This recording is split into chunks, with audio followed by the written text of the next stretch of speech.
smashing them down. It's a double kill for Jim. Oh my God, Jim! Looking pretty good. It's gonna be a triple kill. Jim comes on fire. Jim comes on fire.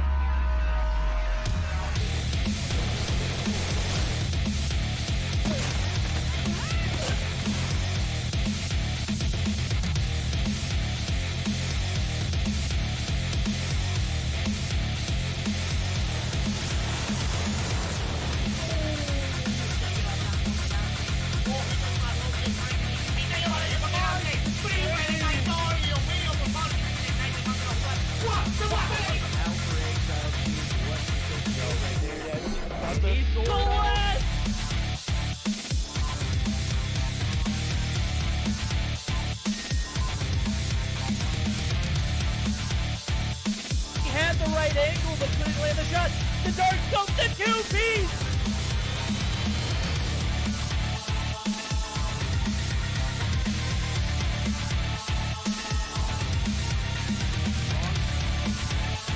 Oh my God!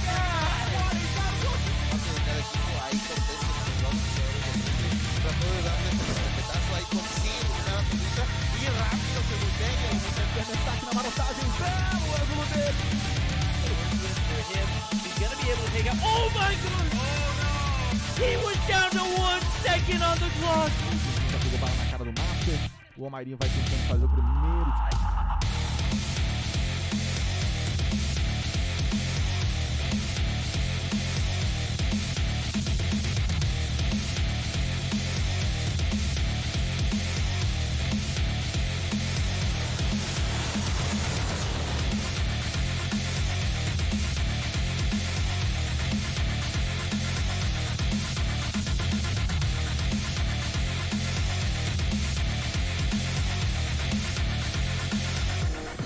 Da estátua vai tentar o tiro porrada e bomba! Vem! Clutch muito difícil de vencer, mas...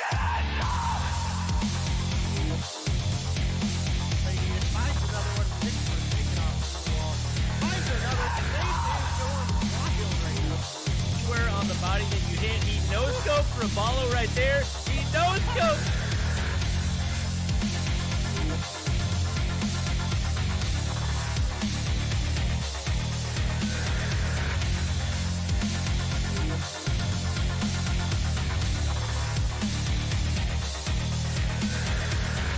termina eliminando a Jackie, igual queda solamente positivo por parte de repente, consigue la primera baja en este round, se da cuenta que no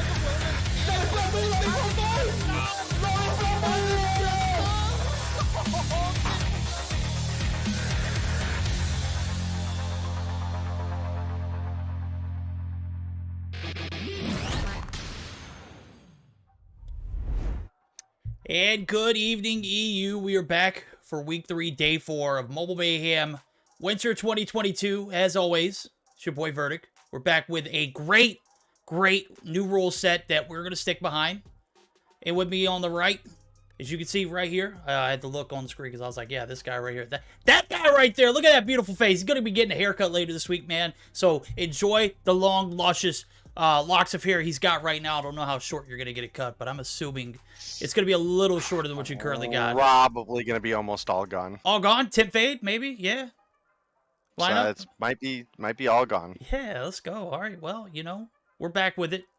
We're getting geared up for it, and we had a episode of The Spawn that got a bit spicy last night.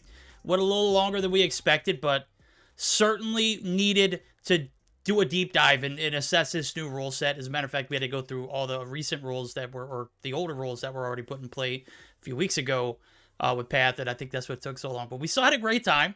I think that we're starting to head in the right direction, and some of these new rule sets that were added yesterday and the day before, or voted on the day before, certainly going to make its appearance and make things a little more balanced. Am I right? Yeah, there's definitely some controversy in the rules, specifically regarding around some of the skins with altered iron sights. Has been one of the biggest things.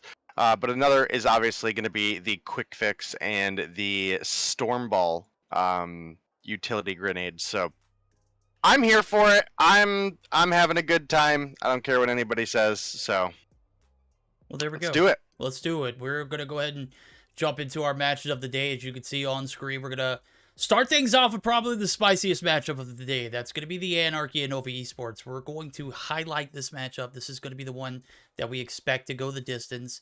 Definitely going to be one that's going to set the tone for the day.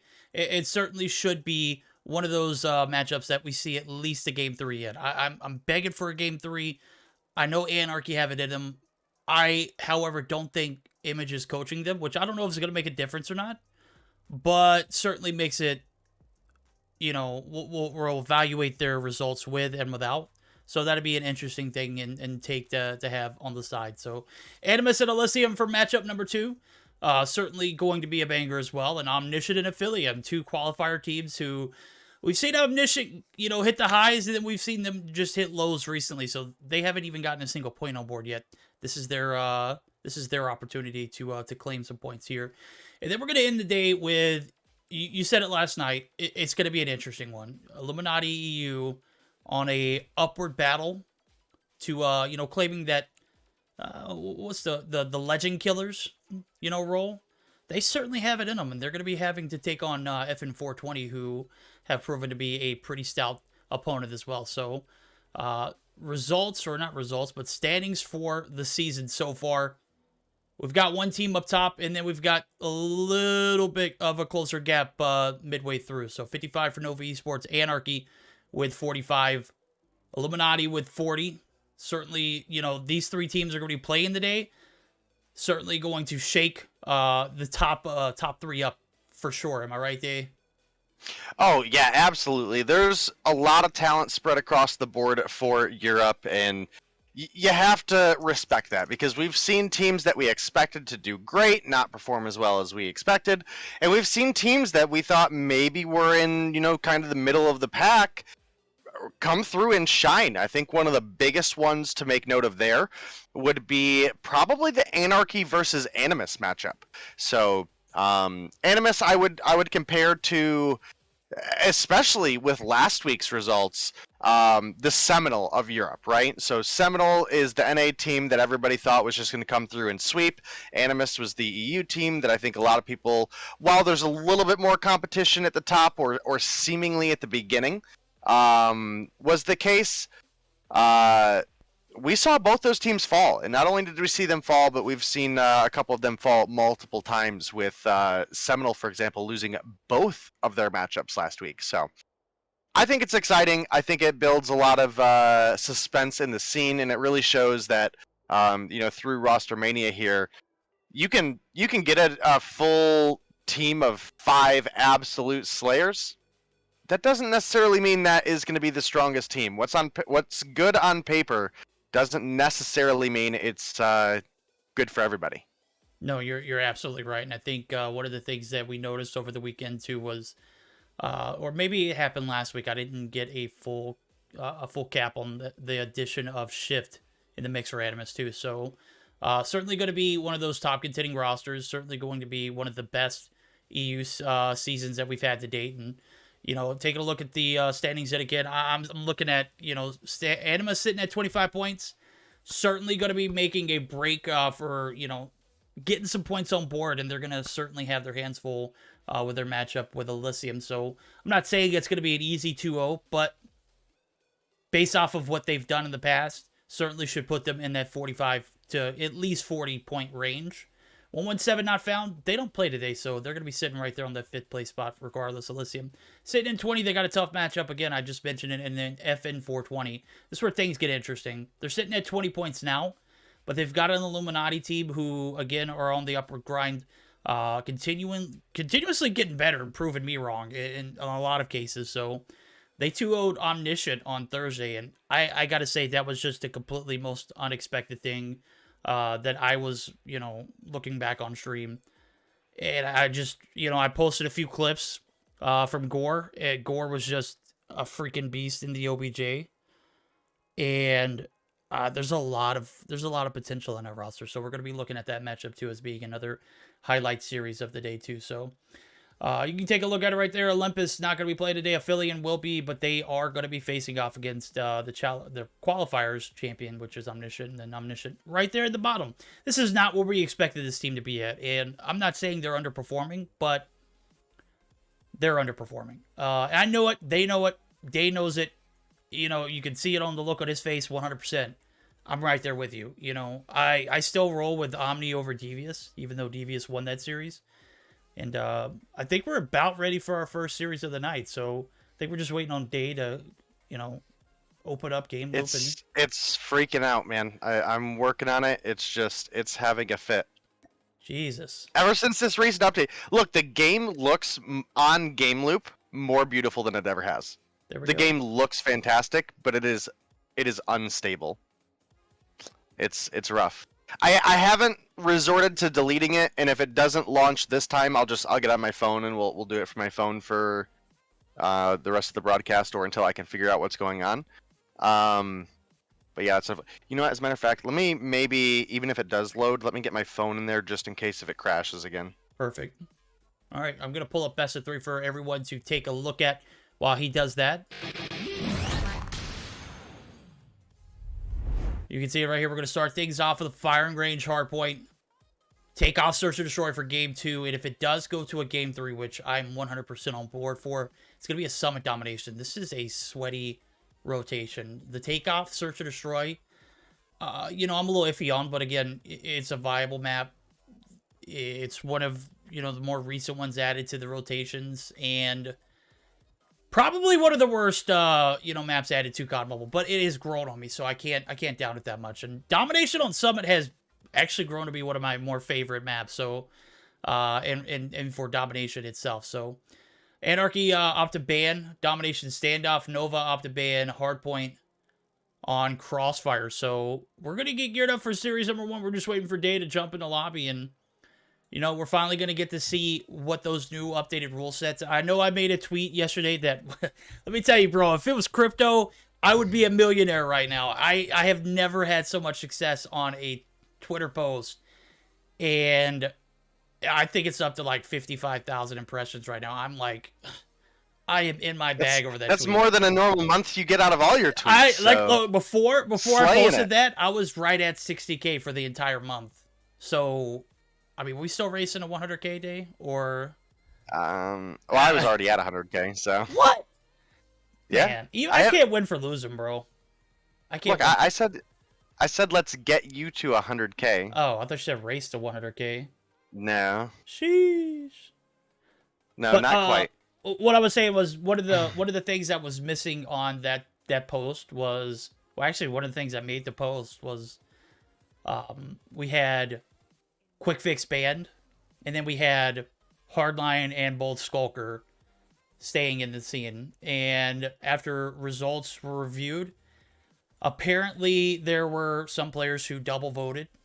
So we had to go through and just complete through. I don't know what they did as far as like counting and tallying, but based off of the review, it did add Skulker and Hardline to the ban list. So I know we talked about, we didn't get to go into detail about, you know, what that does to the game with Path in that regards.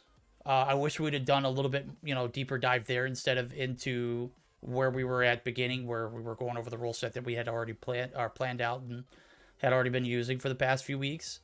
I wish we would have went in a little bit more detail on to what it would, you know, cause an effect for the game-wise. I know we did for Quick Fix, but we didn't do it for Skulker. Actually, we didn't even have Skulker in That wasn't in there yet. Yeah, that wasn't in there yet. So interesting. We need to speak to. Yeah, should be able to try to invite me on both accounts now, just in case. there we go.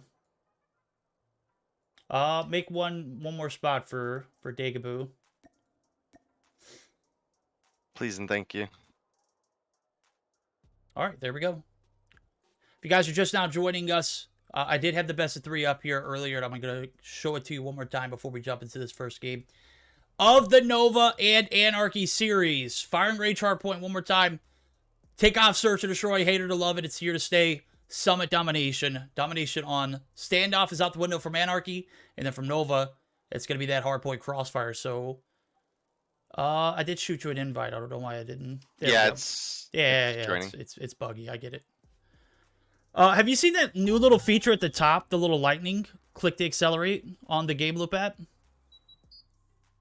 I don't have that. You need to update your app then. That's probably why your game is buggy. Literally deleted Game Loop and reinstalled it the other day, remember? Yeah, no, but That's why I there's didn't a have new skins. update today. Oh, then no, I For have not Game done today. Loop. Maybe that is a fix. Maybe that Yeah. is a fix. Okay. If it keeps crashing, I'll do that in the background. Like I said, we joined on my phone, so I'll have that available one way or another. Hopefully it's not an issue, but I guess we'll see. We'll see now. As I was taking a look at Creed to start off with, Creed told me not to spectate him. He told me to spectate Saturns, and bro is delivering right now. 3 kills on the board, make it 4.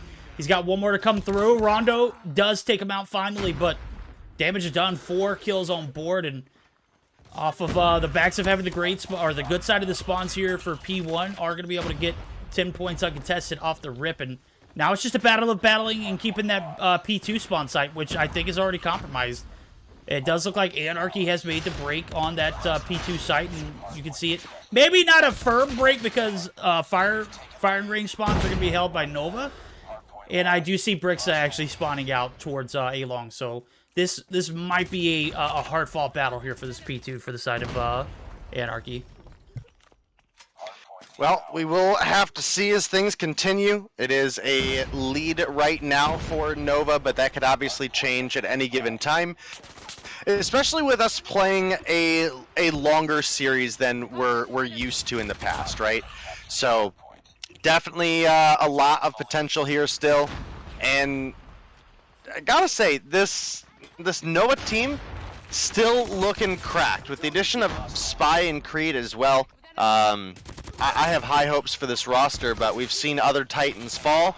And I love that. I love that. I absolutely love how good the EU and NA scenes are developing to be. I still think EU is more exciting than NA, even though we've had some really good games at the top of the spectrum there. So hopefully we'll get a little bit of life shown here from the side of Anarchy, who again is the team that took down Animus. Right now, they're on the back burners of this P3 rotation early on. I do see Brixa and Rondo looking to set up inside trailer site, and you know this is difficult. You get your team a full hold here for Nova, and Anarchy going to be trying to set up for Noob, but guess what? Saturns has other plans. He's got the Lightning Strike, is going to go ahead and utilize it. Finds 2 on the outside of the objective. That's tough. Rondo comes through, takes him out right as he pulls his Sparrow and fires 1 shot. So great play from Rondo. Phenomenal job of holding off this backdoor entrance to trailer. And, you know, now battle for P3 is about 10 seconds in, and it's favoring Anarchy. But for how long? There's only 2 players in the objective, and 3 players already setting up wood area. That's a lot of faith in 2 players. You can see it. Rondo balling out, catches 3 in the feed. But again, when you've got multiples pushing in, of course, you only have so many resources to utilize there. The trades are back and forth. Nova are going to get the break, and they have plenty of time to capitalize on it. Yeah, definitely turned out to be a pretty exciting series. Got some trailer control going on for Anarchy right now. There's not enough time for them to tie things up, but they can definitely close that gap a little bit. We were looking at a 60-point lead a second ago for the side of Nova, and they are going to have to obviously play overall just a little bit slower. Brixta use that head glitch to her advantage, picks off 1 on an Inferno there, and just like that, we're looking at about a 40-point game. So if Anarchy can have as good of a hold on wood as Yo Mama, then maybe we can see them bounce back into action here. Yeah, they're going to need to have a fire hold. As soon as I say fire hold, here comes the Purifier from Yaya. We talked about the buffs and what it did. The rate of fire, or the rate at which the fire is dispersed, was increased, but I'm not sure what was the second portion of it. It was the actual burning. It's slowed down, but they kind of offset. It's still buffed. It is apparent. I mean, he got the break in. He takes down Marky, who was, again, on his operator. The Death Machine not wasting it completely, but you can see it here. P4 hold just absolutely favoring Nova, and that was purely based on the trades that came through early on and, you know, the operators that were utilized for Nova. So a great job on taking back that P4 site. And Anarchy, again, going to be down but not out. It's about an 80-point gap that they have to cover. And with Yaya rocking a lightning strike as well as potentially working his way towards the cluster, I think now is a perfect time to go ahead and jump into the VCs for the players over at Nova Esports. I'm flexing ramp. If you I'm on ramp.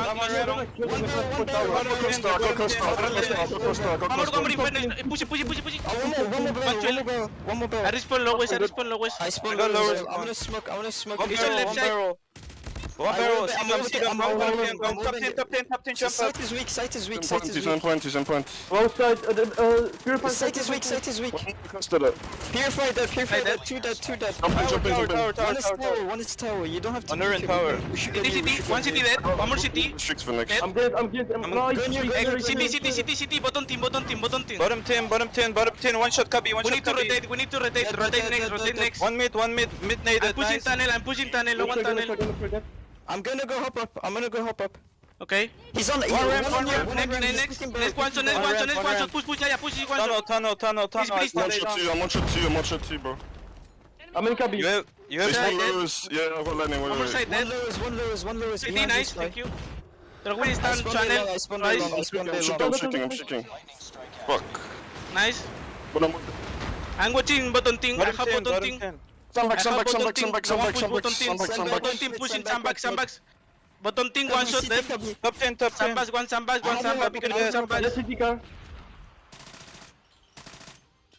Nova just continued to do it better. Right now, they got to break their own P2 sites and a little bit of frustration towards the end of the comms. But Dave, quick fix or not, these guys are balling out. And I don't, you know what, this is something that I noticed in NA, but I'm not noticing in EU. Right now, I'm seeing this new rule set being adapted, and these guys are playing 100% exactly the way they would if they had quick fix. You know, they're taking on these encounters, they're winning massive gunfights, they're utilizing their score streaks properly, they're utilizing their operators properly, and this Nova team is looking pretty solid, and the comms were just a golden, goose egg at the top.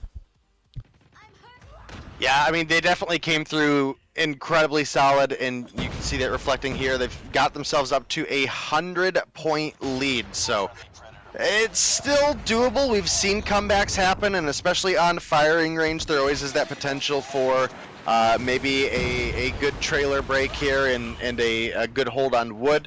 But we'll have to see. Bricksta actually going to pick up one onto Inferno with the trophy system. Not something you see horribly often, but something that happens. Finds another onto Inferno with the gravity vortex coming through strong. And we do have a reasonable break here for the side of Nova. But I got to say, Inferno rocking the Tempest. And that's something we see very often.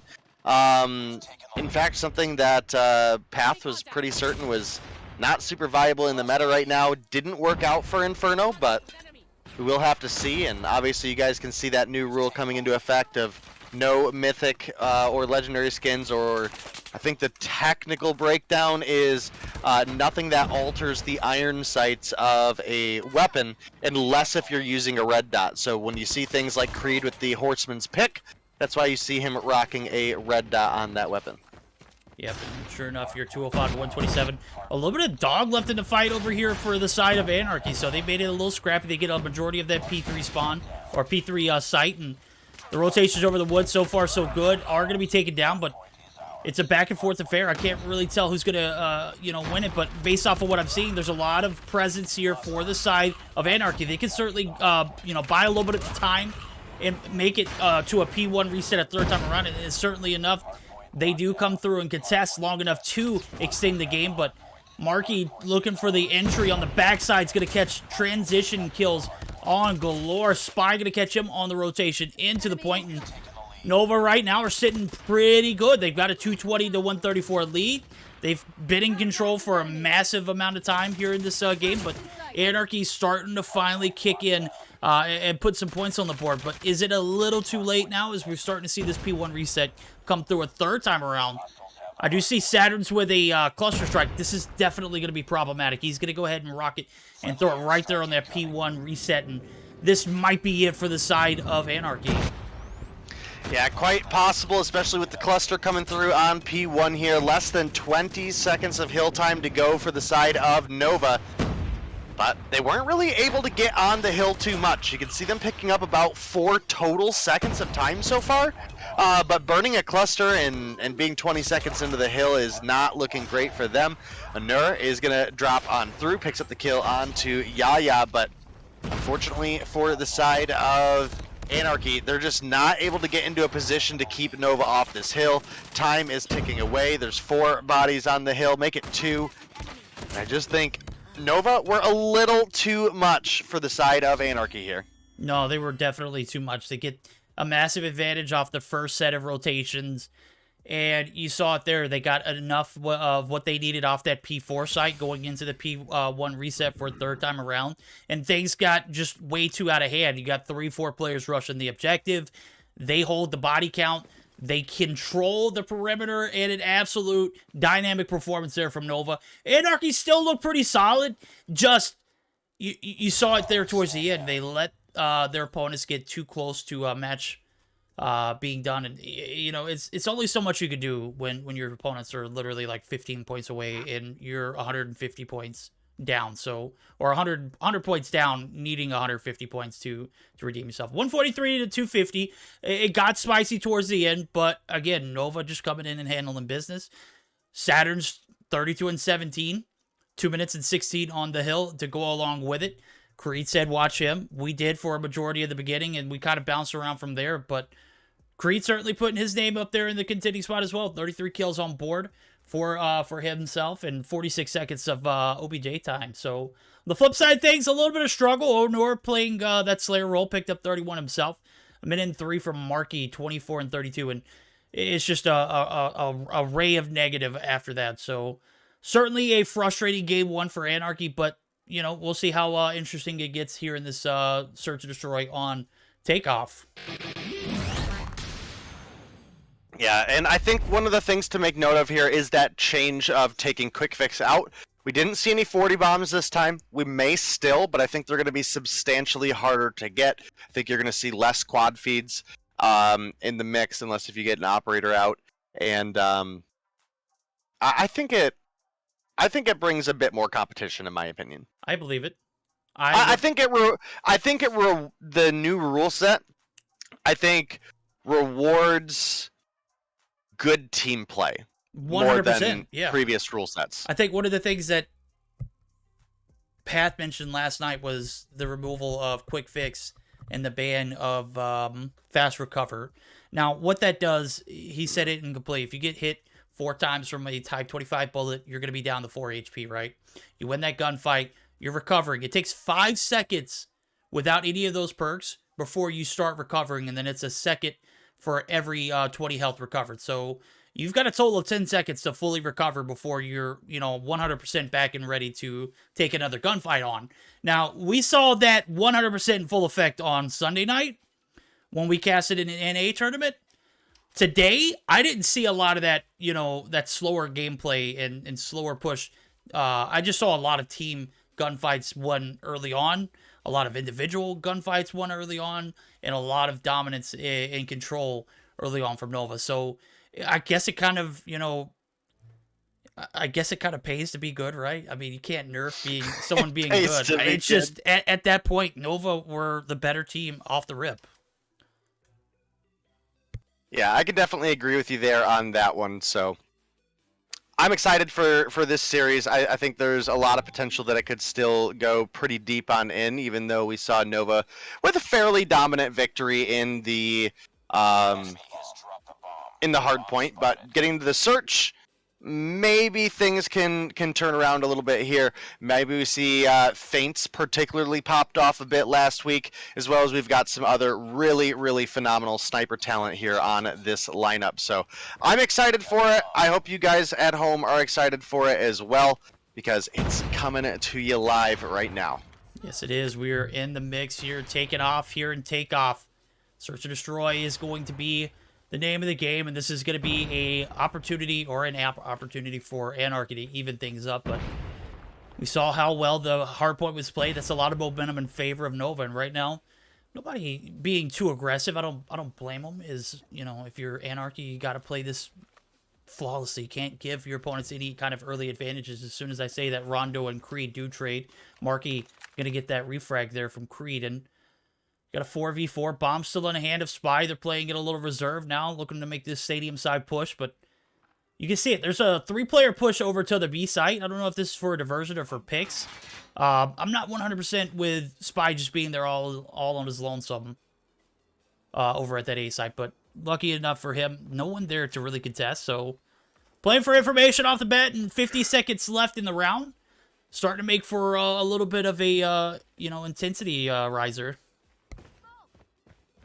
Yeah, you're absolutely right, and while we do have the 1-for-1 trade coming through early, you got to measure the talent that was taken off the board. That was a trade of Rondo for Creed to open things up, and that's no disrespect to Rondo, but Creed was the kill leader for all of Stage 5. Then you take Saturn's and Inferno out of the mix as a trade for Marky, and things are actually looking fairly decent right now for the side of Anarchy as far as potentially picking up a win here. Onur taking down Yaya does leave Spy left alone in a 1 versus 3. Got to find a shot onto Brixta there and going for the bomb plant. Looks like he's going to get it for free here, so I'd like to see Anarchy play their 2s a little bit better here. You definitely had to have a call out from Feints there, so Onur knows where Spy is. It's just a matter of can they win the gunfights.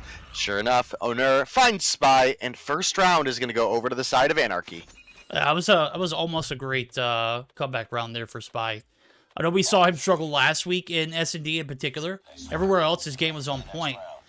Today, certainly showing up and putting some frags on board to go along with it. So, hell of a round there for both teams, but obviously Anarchy playing for a Game 3 opportunity here. They need to win this Search or Destroy, and they start the defending rounds off right there. 1-0 lead in favor of Anarchy. So Marky was the first player to get a frag for the side of, oh my god, Rondo, how many times are you going to drop first blood in a row? That's 2 now, as Spy does get the job done, but the nade from Marky, the refrag, if he's not getting it with the sniper, sure enough, he is picking up the kills with a frag there. So hell of a transition. However, Brixta does drop in the background, so we got a 2-for-1 trade, and Marky, Onur, and Feints looking to clutch it up. Actually, Feints is taking some heat right here. Marky finds another. As soon as I swap, dude, it's putting on. Creed gonna catch him out in the open. Oh my goodness. I don't know how dude's alive.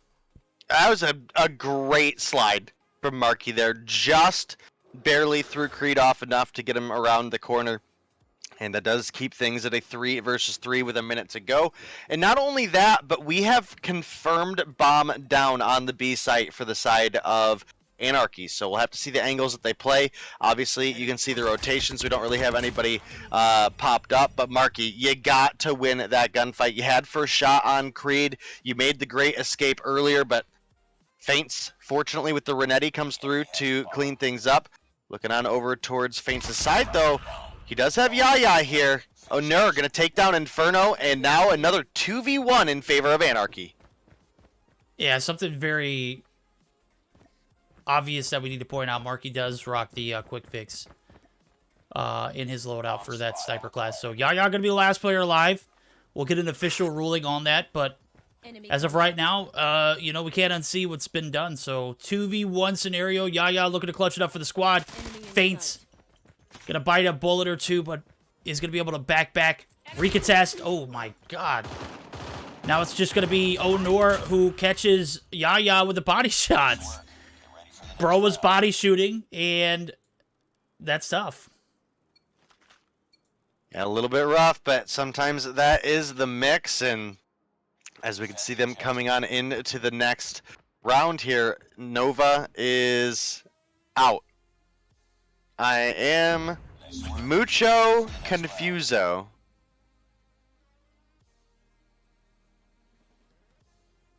Well, as of right now, what I'm reading in admins is that there was a map DQ, but in Mobile Mayhem history, I don't think leaving the game has ever favored any team.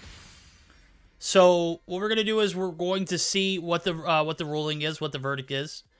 Okay, you told them it's allowed. Perfect. So right now it is gonna be a map DQ. It's super unfortunate for you guys because we're not gonna be able to see the remainder of that matchup. But due to the new rule set, we are going to have a 2-0 win in favor of the side of Nova. So, Marky's super unfortunate. I wish we hadn't saw it. I wish we hadn't. I wish he wouldn't have had the perk. But as of right now. Okay. This makes sense. Yeah. Well, a little bit of unfortunate. Cards dealt, and Anarchy biting the bitter end of the stick early on today. Hopefully that'll set the tone. As I said earlier, this matchup's going to set the tone.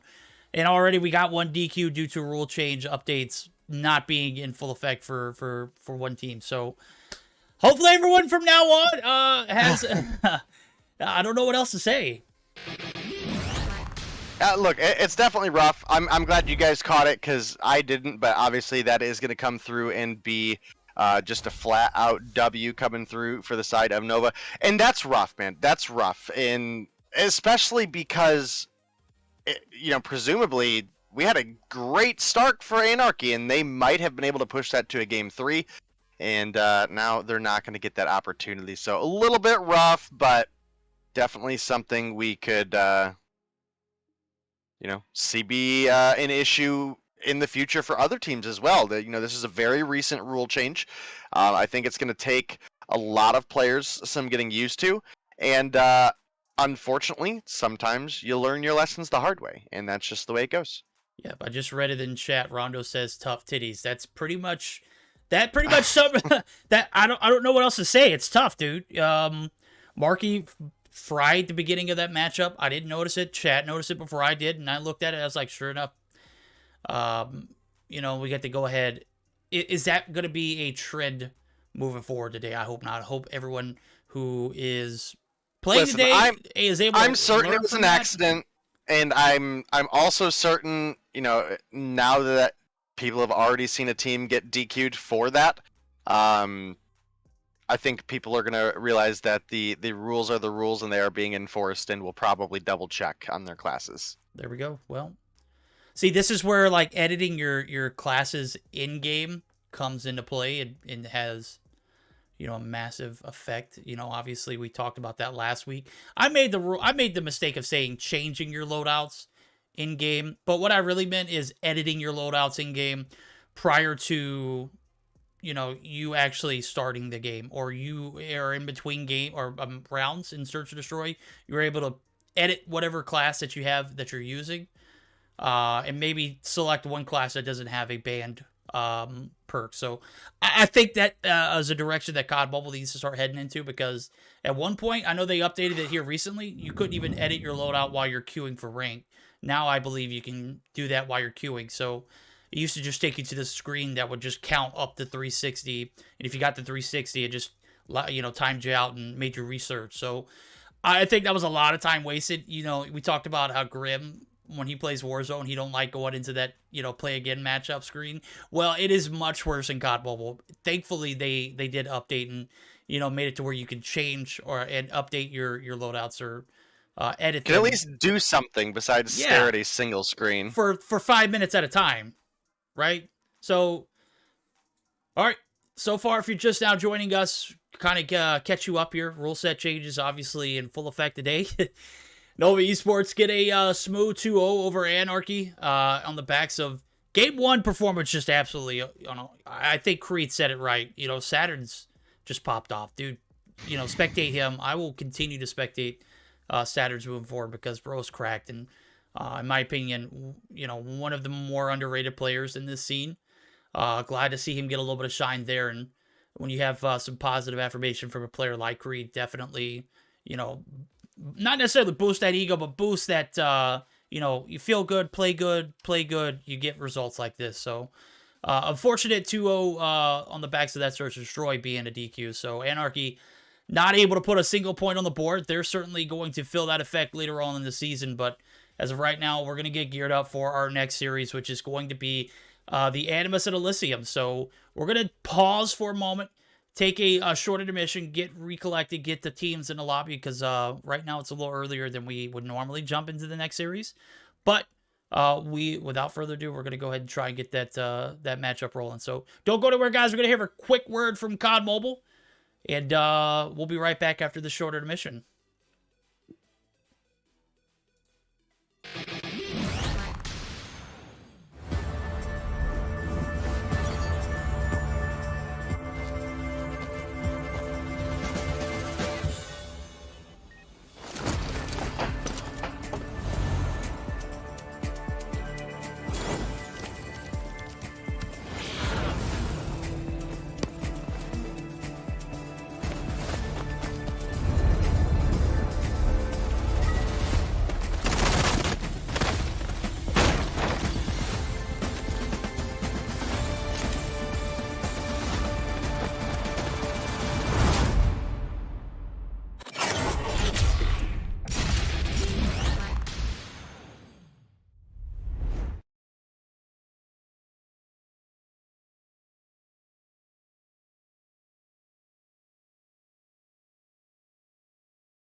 And we are back live for the Animus and Elysium matchup. Sorry for the hold up on getting this series underway, but we had a little bit of a situation where, again, time was, you know, a factor. We ended our last series on a DQ, and getting the players in a timely manner when they're expected to be joining in a little later, just a little bit more difficult than, you know, it should be. But without further ado, we do have our second series of the day. Something else that I want to go ahead and address, and I'll pull it up on screen for you guys to see.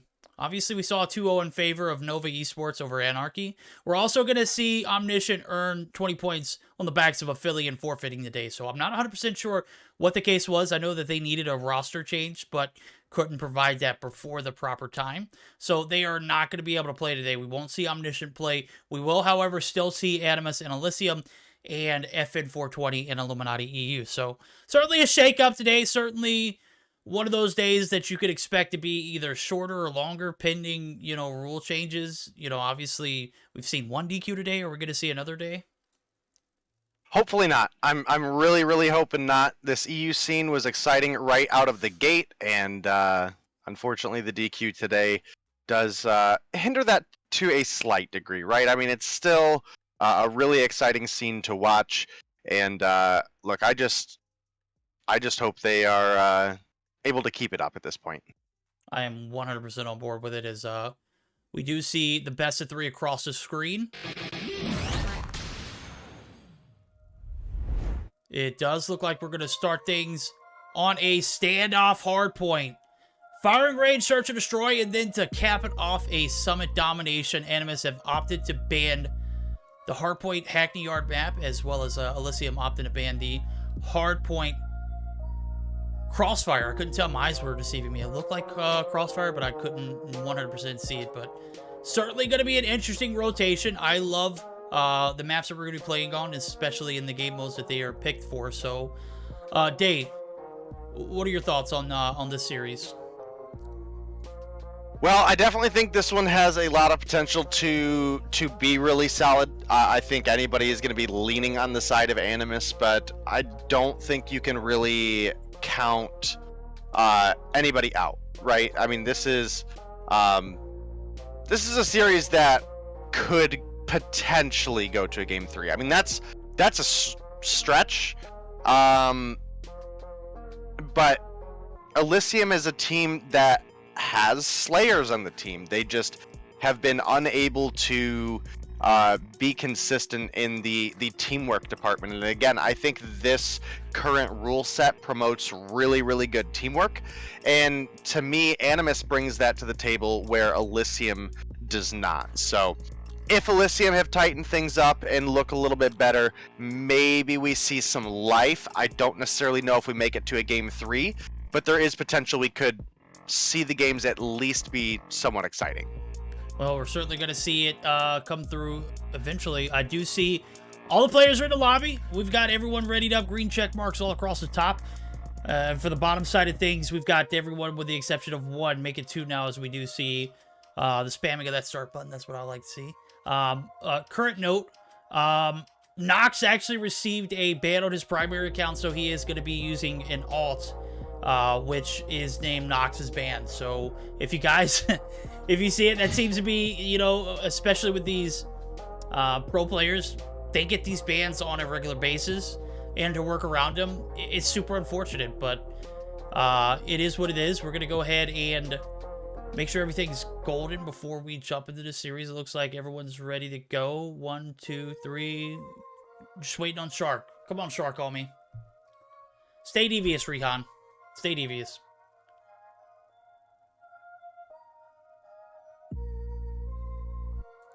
Alright, well,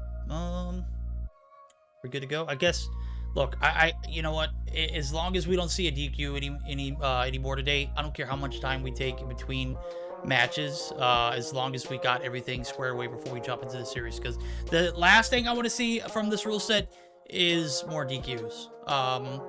Granted, you know, we've got a new rule that just got thrown in the mix.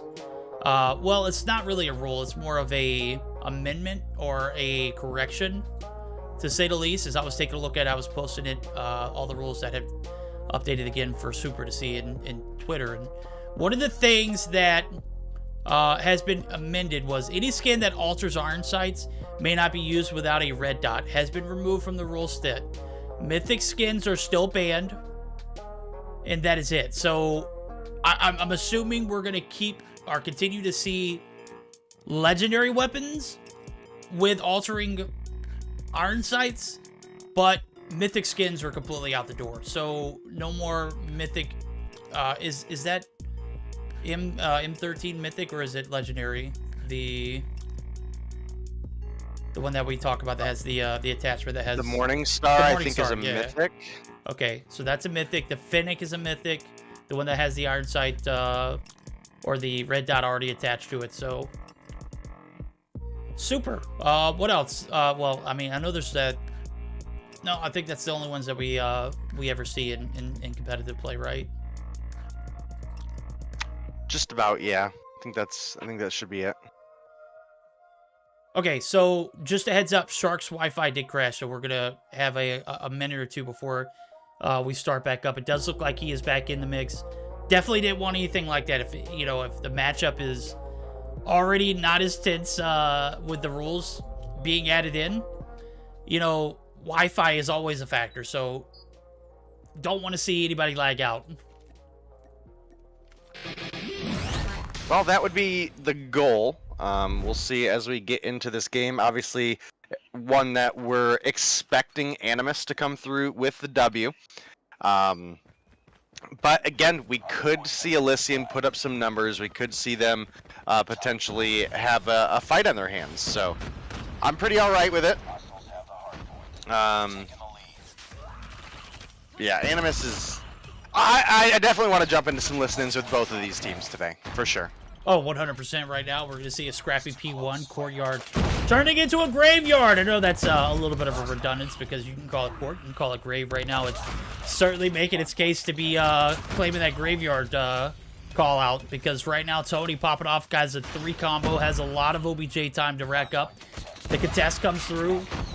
Drari going to be able to take him down, but he's going to be quickly traded. A little bit of a back and forth affair, and all that Animus need to do here is just contest, put their foot on the hill when they can, and not give up too much for that P2 spawn site. As I can see now, Noxy looking to make that rotation through gas station, certainly looking for the flip early on. There's about 12 seconds left on this P1 site. It does look like the side of Animus are going to be able to rack it up, so continuing to hold off this push. Oh, Drari is going to be taken down, pull out the J358, and look at it. The spawns have flipped, and off the rip, a 12-point advantage at the expense of losing the P2 sites.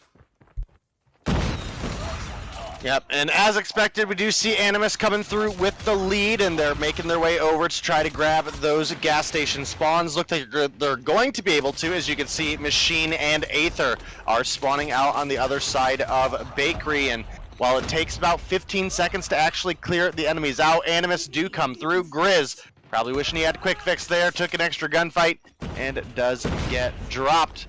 Now a 20 or so point lead in favor of Animus, but Elysium, they're still trying. You can see Noxy getting up top, is going to find one onto Narcs. Again, no quick fix, not able to take another gunfight, doesn't matter. Grizz comes through with the Sparrow, takes him down, and now you can see Goliath getting set up for next, but gets taken down by Darari.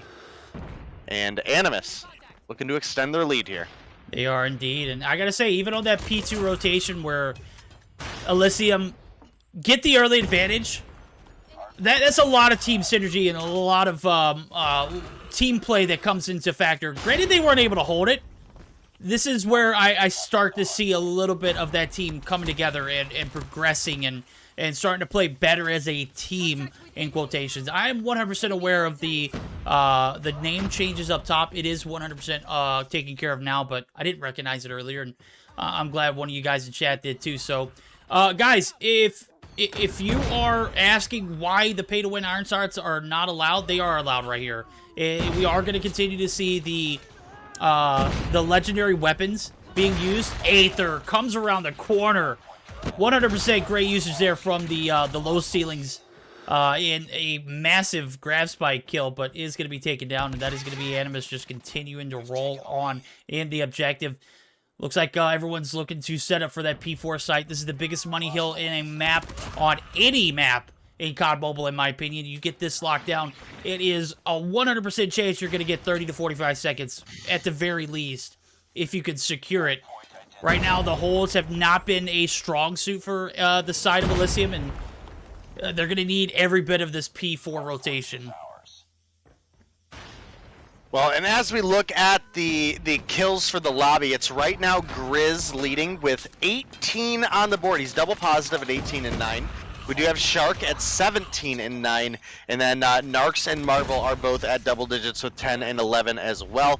We look over at the opposition, and Noxy doing pretty solid. 14 kills on the board is positive. Machine does find kill number 11. With 7, so positive there as well, but the rest of the team's struggling way behind. We've got Goliath at 9 and 18, you've got Aether at 8 and 18, and Tony at 7 and 14. All three of those players are double negative, and even in one case, a little bit extra, so definitely a rough situation to be in if you are Elysium, but again, this is Animus we're talking about. This is a team that can absolutely hang with the best of the best, and they're showing it. Yeah, they are 100% showing it. And as a matter of fact, I think it'd be a 100% chance of us jumping into VCs too. So bear with us. We're gonna go ahead and join in with Animus comms, get a little dose of you know, that high pace, high energy call outs from Animus. So bear with us as we join in.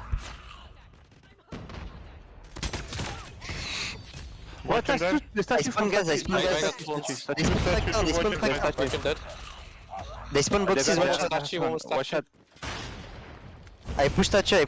One more statue. That's statue. One more mid, nice. Spawn truck, they got gas spawns. Yeah, they spawn gas. One belly dead. Come new. I'm pushing grandma. One more, Bakali. Grandma dead. Daily wall. I'm spawning blue. Try to secure the spawn. Boxes. I got gas. And I'm out. I see one statue. Broken. Grandma. Weak. Broken. Come on. Boxes again. Spawn tractor. One's on One there. Farm. Ah, gas, back factory. One call. We spawn boxes, Push big down. One is dead. People Back alley. One more back alley. One is what back Grandma. Ah, Goma, 1 HP. Nice. One more back alley. One more broken. Back alley. Broken. He push blue van. I spawn gas. One Yeah, just, just spawn. One dead on side. Nice. Nice Marvel. I spawn mid. Farm. One more main. We spawn gas. Two farm. Spawn gas. Dead. Two T-spawn. I watch back. They spawn Bakali. I watch back. One more back. Bottom gun is Max. Nice Rory. Done. Go new. I'm Go new, rotating. Nena. One Bakali. Dead. Enemy contact. All right, man. Comms were 100% on point. I love the energy. Everything was flowing. The call-outs were on point.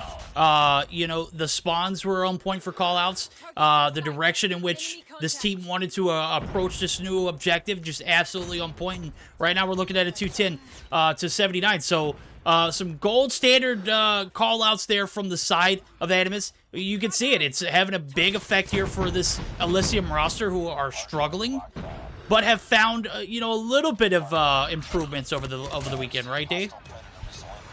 Yeah, you're absolutely right, and I think we're in a great position for Animus to continue to dominate here. We've seen a little bit of life out of Elysium, but even when they've had good rotations, they have unfortunately been unable to win the gunfights to hold that position. And as a result, you can see Grizz is approaching 40 kills on the board. Shark not far behind at 33. And Durari, who is the only player who's negative on the side of Animus right now, I mean, it's only -2, right? So you can see how much more potent gun skill and firepower we've had on the side of Animus. And, you know, even on rotations that they were a little late to, they've been able to just absolutely take over the kill feed. You are absolutely right here. I have my mic off. GG's ripped verdict. We are getting geared up for a P4 rotation where we might see this game come to an ending. It does look like Animus have the advantage off the rip. Nox looking for the contest. Is going to go ahead and try his foot in the door, but right behind him, Shark there to clean up. The hold is on point. Animus, 235, only 15 points needed. Goliath there for the contest. Goliath not able to win the gunfight, and there we have it. Only 2 more players to deal with right outside. 1 down, 1 more to go. That is it. 1 more to contest. Goliath looking to make that push in. Finds 1 gun. Finds a second, but Grizz wins that one. Papa Tony comes through and is going to be able to extend the match for a little bit longer here as we see 3 players come through. A much-needed break. Marvel, oh my. The turns, the points, the flicks, absolutely on point, but it's not going to be enough. There's too many players in the objective, but there's 1 left to deal with, and that is Shark putting up 44 so far. We talked about not seeing a lot of 40 bombs. My guy delivered. 2. These matchup is just absolutely on point. Grizz finds the last. He picks up 43, a 250 to 124 game. Animus take the bag, but I gotta say, there was a lot of life there at the end for that Elysium roster. They are looking scrappy, and I commend them for their performance. Yeah, you're absolutely right. I think their teamwork stepped up a big amount here, but it just unfortunately was not enough, and you know, that's just kind of what you're going to have to expect a little bit when you come up against a team like Animus, right? So I'm still having high hopes for this Elysium roster. Again, they have Slayers on the team, especially if you look at the likes of Noxy, who, again, was the only player or a fair amount of the game to not be negative and come through with a decent performance there towards the end. And again, this is one of the best that Europe has to offer. And, you know, we were talking a little bit there about Shark also almost approaching a 40 bomb. At that time, he was 5 kills below Grizz, and he ends up coming through 44 on the board, even with the likes of Quick Fix removed. You throw Grizz in the mix, who came through with 43. Both these guys are basically double positive, right? Shark realistically fell 2 kills short, but for all intents and purposes, when you're 44 and 23, and your opponents are 12 and 41, I'm calling that double positive. So. Oh, 100%, 100%. Just a freak of a game for this Animus roster, and the fact that I'm still like, and when I say impressed, I mean 100% impressed. Elysium, I was thinking we're going to get blown out in this hardpoint game. They had some pretty solid rotations. They had some pretty great setups, but when you're going up against top gunners like Grizz, like Shark, like Marvel, I mean, hell, when Drari and Narcs are bottom fragging and they're the least of your worries, that'll just paint you a picture that it's almost undoable. We've seen this team fall, but they have delivered some of the best games that we've seen this season so far. So 100% on board with this Elysium squad and the direction that they're heading in. There's nothing to be, ashamed of. That 12 and 41, that's going to happen when you're going up against, top fraggers. This is like a list of players who could have single-handedly, captured an MVP vote for a Stage 5 scenario last year. So, when you're in a lobby with Slayers like this, of course it's going to be difficult to earn your keep. So, Game 2, this is where you're going to see things possibly even out. Hopefully we'll see a Game 3 opportunity, but as I was looking at it earlier, it was a firing range map for Search and Destroy. So, if it does go to that Game 3, we'll again see a Summit domination. First, we got to see the side of Elysium find a game here. It's so difficult to find. It's probably one of the best teams in EU. We saw them fall last week to Anarchy, but keep in mind that Anarchy squad is no longer being coached by Image, and I don't know if that's going to have an effect long term. We saw the outcome of the results of today's matchup earlier. We didn't get to see a full matchup though, so keep that in mind. Yeah, we'll definitely have to see as we're getting ready to get geared up for this Search and Destroy, which I think overall we expect to be probably going in the favor of Animus, but I really want to see where Elysium stands in the mix, right? Because they are, again, a team that can compete with a lot of really solid players in the slaying department, but have just struggled to get to that kind of circumstance. So We'll see. I thought their rotations looked way better today up against a really, really difficult opponent. So maybe they come through and find themselves an opportunity where they get some early picks and they also make the search and destroy look spicy. But that hard point, bro, we've seen bigger blowouts. Facts. So for a challengers team to come up against a team like Animus and put 124 on the board after, you know, watching them struggle against some easier opponents, I think that's a huge show of growth for the side of Elysium so far. No, I'm 100% on board with that. You know, I've seen this team get beat by lesser opponents by way more, and it not even be close. Right now, they are certainly put their hat in the ring for a Game 3 opportunity. They just need to collect themselves. Forget about what happened in Game 1, other than the fact that, you know, focus on the highlights. Highlights where your rotations were on point. Your setups and your holds weren't there, but those are some of the things that come along with, you know, the gunfights you choose to take while you're in the objective. Right now, Animus got the best of you there, so we're going to get geared up for that game number 2. As I can see it, we are going to go ahead and fire it up here in firing range, search and destroy. Looks like everyone is locked and loaded. And I was looking at chat, dude. I don't know what to tell everybody, man. You know, rule changes come through. Nobody likes them. Rule changes amended. Nobody likes it. Everyone's controversial. I don't know. Well, I don't know what to say. So here's the thing. People can say it's a dumb rule all they want, but the reality is the CDL, which is a multi-million-dollar reoccurring esports program for Call of Duty, does not allow skins at all. So the fact that we have any is at least still keeping things a little bit flashy, but you know, you gotta pick your poison. I was taking a look at chat too.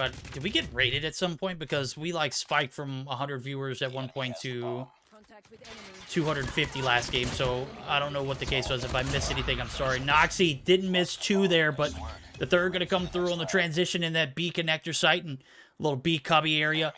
That's going to be a 1-0 lead in favor of Animus, and this team is probably one of the better S&D teams that you'll see in the scene. Why? Because they've got great talents in Narcs and Marvel, who put up some clip-worthy, you know, gameplay pretty much every other search and destroy we see. Right now, Grizz finding an early 2-piece, takes down Machinist and Aether, and looking to recover before he takes some more action. The nade comes through, the hit marker comes through from the Renetti and forcing everyone back. Tony gonna walk right into Shark, and this is exactly what you gotta see from this top-tier gameplay. You know, one devil or another. You're gonna push Grizz, or you're gonna fall back to Shark. What do you want? Shark finds the last 2. Drari looked like he was kind of just playing with his food there. Nonetheless, 2-0 lead now in favor of Animus. You are absolutely right, and the 2 rounds in a row for Animus is off to a great start for them, and they are on the defense here for Search. So a lot of opportunity that they might just flat out close this one out early on. That's just a reality, but Machinist is going to come through and does pick up a first blood onto Grizz, so maybe they can capitalize on that. Maybe they can't. Again, they got to win more of their gunfights against a team like Animus if they want to have a chance. And that has not been their strong suit so far. Yo, Narc's looking at one of these, like, OP creek spot or crack spots. I don't even know how you could see through that. Mans is just a little different. He does not have a single kill on board, so maybe a different angle would appreciate. But, again, first blood did go on hands of Machinist, who caught Grizz with his hands in the cookie jar. You make that rotation on the backside of B. You play it aggressive as you normally would. It's eventually not going to pay off, and that was the route it didn't. So, Shark there to get your refrags if he can. If he doesn't get pushed here by all 4 of the players making the rotation over, Shark gets taken down. Aether able to pick up the kill, but Machinist was right there. Tony going to make the rotation over. B bomb plant is going to come through. And now we're going to see the 3v5 retake. What are they doing, Aether? Get that bomb down, homie. I know you're waiting, but 2 players are coming in. Narc's able to find 1. Narc's able to find 2. Oh, man. Now we've got a 3v2 in favor of Animus. This retake came in early, and Aether, he's going to be stuck on an island right there. Narc's going to just absolutely lace him there. That's tough. And what was looking promising for the side of Elysium just fell to crumbles on the backs of not getting that bomb plant down and maybe not holding off that container site. Yeah, you're absolutely right, and that should have been a round where Elysium stood the most chance coming through with that early pick, and unfortunately just couldn't really do much about it. And you know, when Narcs comes through and finds a 2-piece in the feed in the later stage of a search and destroy round, obviously that's something that can turn the tide of the battle incredibly quick. And now we have a 1-for-1 trade, but before we can even go on, Shark finds 2, Narcs finds an extra. It's going to be the 4-3 advantage, 4-2 advantage, I mean, and with the 1-for-1 trade, it's now a 3 versus 1. Grizz going to come through with 2 of his own, and the body shots come through briefly there, and the 4-0 lead in favor of Animus, as they're just storming on through the competition right now. Steamrolling. There's a lot of momentum. Not a lot of promise here for Elysium. The only round I've seen them actually have one advantage, and it was very short advantage. It was on the back of a few rounds back when they had a 5-3 man advantage, but even with 3 players left alive for Animus, it just makes it just downright ridiculous. Shark picks up 2 in the feed. Is he sniping 2, bro? What a beast. Does look like he does pick up the DOQ from Machinist's body. So he's not sniping, he's got a Type 25, and Aether and Noxy going to be left all on their own. It's a 2v3, still doable, but again, when you got Shark, who is just able to do what he wants, when he wants, just there's no answer to that. So Aether and Nox looking for this rotation over the A. The only good thing they have going for them right now is the bomb is in their hands, and it does look like they might be able to get it down. We'll see how it pans out now. Narcs here on barrel site looking for an opening frag. Does get the sit rep. Bomb is going to go down, so 40 seconds on the clock. First time they've gotten it secured, and Narcs just, again, a demon with the snipes. Well, Noxy left alone in a 1v3 against Marvel, Narcs, and Shark. I don't envy anybody who's in this situation, but Noxy might get one here, but is already getting shot by Marvel. Narcs may fall, but... Oh, Marvel, the teabag even! I love it. Proof. 100%. Was it needed? No. But was it needed? Absolutely. 5-0 smooth. On the defending side, they're going to switch it up, and now we're going to see it. We're going to see a 6-0 here. I am begging for at least one more round in this search. Based on what we've seen so far, I don't think that's happening. I would say probably not, but it is definitely possible. We'll just have to see.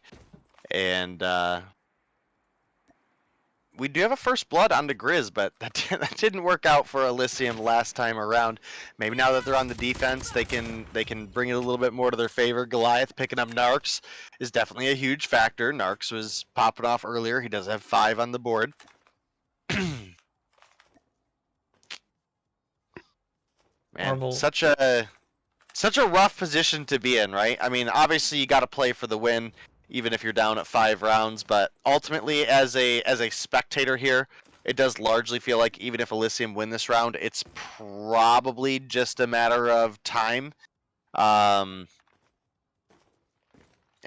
that's unfortunate. That's unfortunate. I think they're just delaying the inevitable, you know? No, 100%. I'm on board with it, though. As I beg for one more round. Okay. Marvel gets the hit marker, gets the follow-up shot. Goliath drops. Look for that refrag for so long. Finally, oh my God. Marvel, why are you so nasty with it? Does find 2 there in the feed, and now he's looking for some more shots through trailer sight. You can see it. There's 3 players left. However, Drari does drop, and the bomb is going to be compromised here. 25 seconds on the clock. This is a team deathmatch if I've ever seen one now. Marvel, a race against time. He has 3 players to work with. Enemy contact. Will he be able to find all 3 or be able to get this bomb plant down? Machinist right there. A little bit of contesting here from the Nox right here. Going to make him push up. Catches him off guard, and a free kill going to go in. But anything but free, as everything has its cost. It's at the cost of seeing another round. And, you know, you got steamrolled early on. It was 5 rounds in a row, and it wasn't even close, bro. 1 round it was close. And it was anything but close after, you know, those first 2 frags came in. So, I'm all up for it. I'm looking to see if this 7th round can be a little more favorable again to the side of Elysium. Maybe a little light, but Grizz. Grim Reaper himself finds 2. Tony! With some decent shots there. He's got the holiday skins. Oh, wow. Wowzers. The lineup there was absolutely on point. Did not get a hit marker, which is super unfortunate. But we got a 2v2, and it's 2 sniper gods left. Marvel and Narcs. 8 kills on board for Narcs. 8 kills on board for Marvel. Is going to get naded. Tony. Ooh. Papa Tony. What's going on, homie? I see you. We're seeing another round here. Is this the reverse? Tony with the jump shots. Okay. If anybody's got energy left, it's him. This guy picks up the last 2. Papa Tony, a little bit of celebratory dance, and you know we're spectating you. You shake it across the screen, and I'm digging it. Well, definitely a good round for Tony there. That nade specifically coming through killing Marvel was realistically exactly what they needed at that point in time. And again, are they just delaying the inevitable? Are we going to be able to come through and see some more signs of life? Is the reverse sweep possible? Of course it is, but is it likely? Well, that's another story. Narcs is going to pick up 1 onto Goliath there, takes a couple shots, but is going to make it out alive. Grizz taking down Noxy, who is the top frag for the opposition. Definitely not looking great for this particular matchup. Tony gonna be the last one alive. Rough. Finds 1 shot on Drari and rounds the corner for a repeat. And guess what? 6-2 win for the side of Animus. Anybody predict that in chat? You were absolutely right. I mean, there's no way that you could roll with the underdogs in this matchup. This deep in, I was probably a little generous on the Search and Destroy, buying that game 3. I think the only hope that Elysium had for this matchup was, on a firing range, Search and Destroy being the deciding factor was clearly the hard point. Hard point was well fought though. There's nothing to be ashamed about that hard point. You got bested, and that's okay.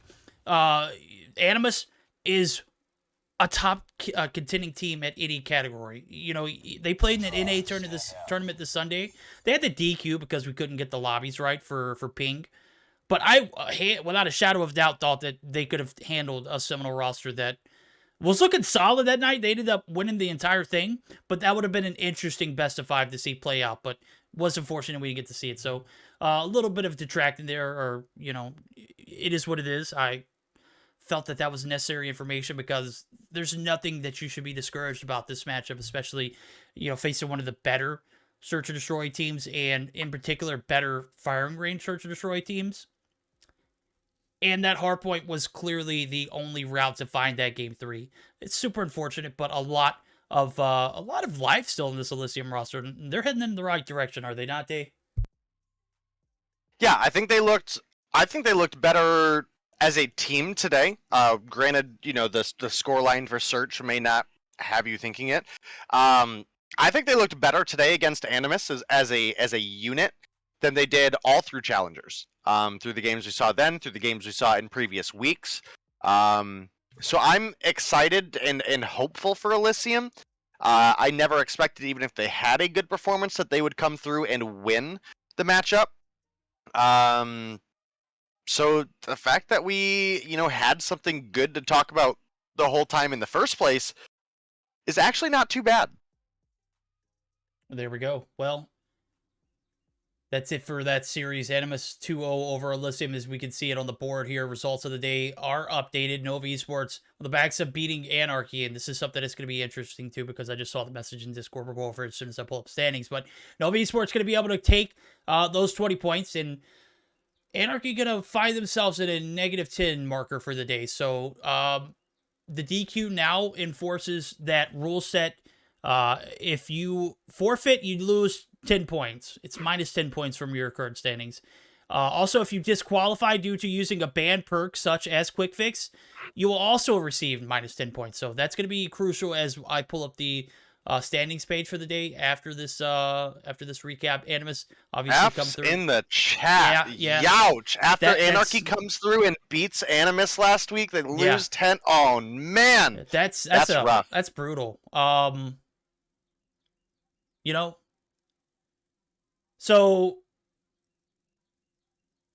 I think that this, I don't know if it's going to stick, but as of right now, that's the ruling on it. So just to kind of set the tone for future matchups, don't use Quick Fix or any of the other banned perks. Animus win a 2-0 series over Elysium. They earn those 20 points, and Omniscient going to win 20 off the backs of a forfeit from Aphelion. So that takes us to the standings where we're going to see the current rankings based off the matchups we've seen so far today. Nova with a 20 point win earlier on. Going to be moving on to 75 points. They're going to be continuing to hold down the top spot.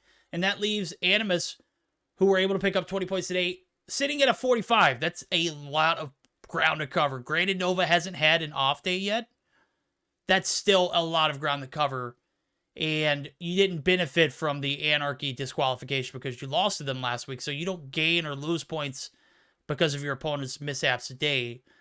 But that does leave Anarchy down to 35 points, where we see Illuminati right there with 40. So certainly an interesting day so far. But we still have one more matchup to come through. So FN 420 and Illuminati EU are going to be set to square off in a best of 3 here momentarily. We're going to get that lobby set up. And while we do that, we're going to take a moment to pause and have a little bit of an intermission. We're also going to play a few of the COD mobile ads for you guys to enjoy. So don't go anywhere. We got plenty of action right around the corner. And that'll be the last and final matchup of the day. So GG's to Animus, GG's to Elysium. We will see you back in roughly 5 to 10 minutes. So don't go anywhere, guys.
Alrighty, the last and final matchup of the night, Mobile Mayhem Winter EU 2022.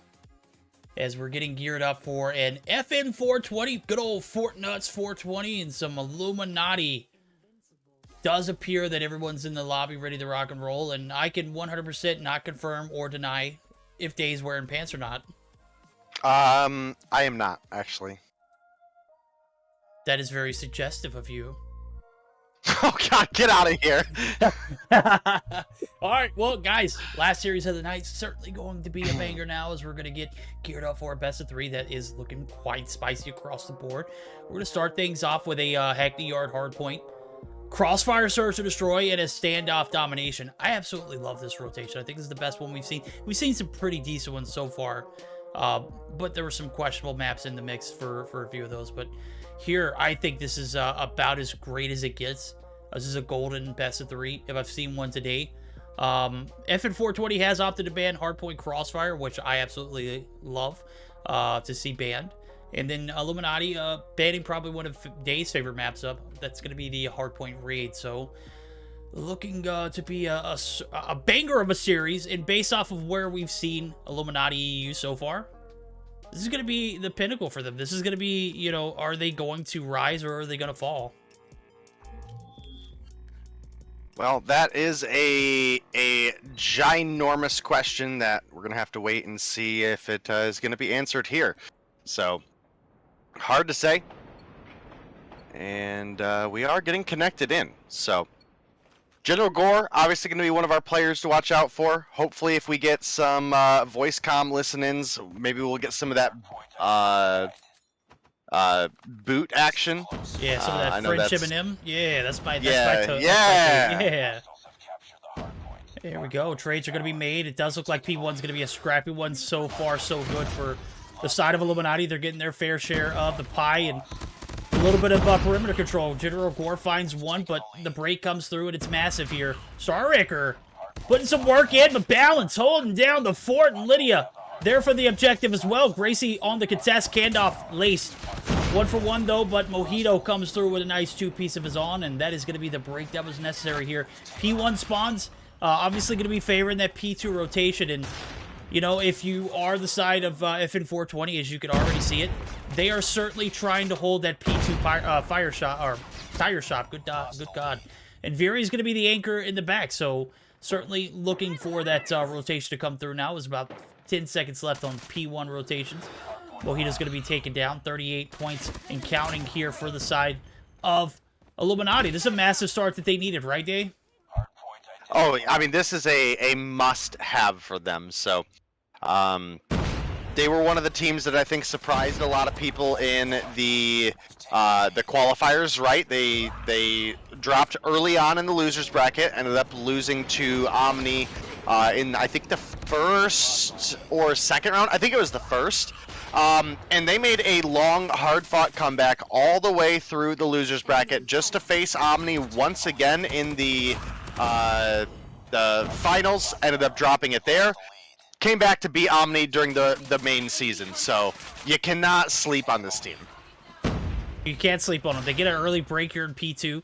Tire Shop is one of the hardest hills to break in the entire map, and they did a great job of doing it, and they did it timely. They're going to get a majority of this back burner.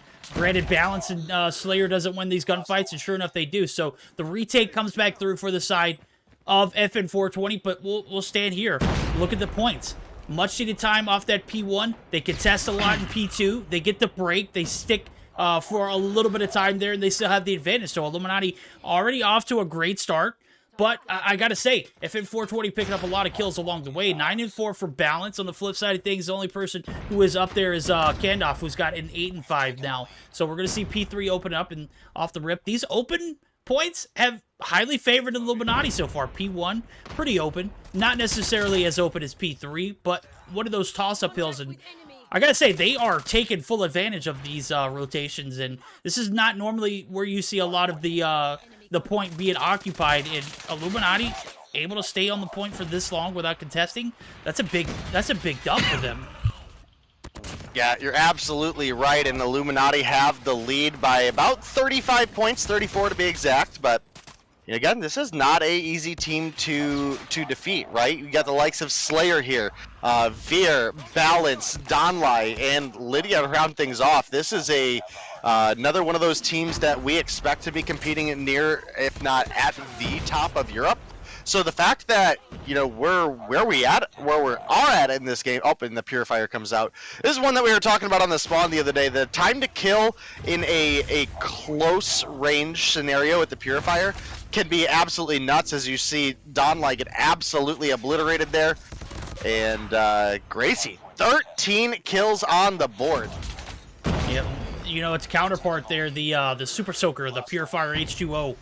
100% in full effect too. Balance picks up one, and starting to be a scrappy one here in this P4 rotation. Bottom green certainly making to be a back and forth affair, as we now see the side of FN420. They've got a good hold on this rotation core. He is a demon on this point, and he is popping up, and Veer gonna shut him down real quick. So the trades back and forth, not gonna favor the side of Illuminati, and some much needed time here for the side of FN420 as they're looking to make things even. They might even be able to make things a little in their favor, as we see this last little bit of scrap time, which is also important in a matchup like this. We see the P5 rotations come through early, and I think since this matchup is making to be a great one, I think we might be able to do VC listen-ins for both teams. Right now, we're going to go ahead and jump in with the side of Illuminati as they're setting up proper for this P5 rotation. They're pushing yellow. Rooftop. Dead. They're all pushing yellow. Watch out, guys. Yellow. One top. One laundry. One more yellow. One more green. Yeah, watch out, Saris. Watch out, Saris. One green, blue card. Nice. One top. One more, guys. Ah, backstab, Greasy. Oh.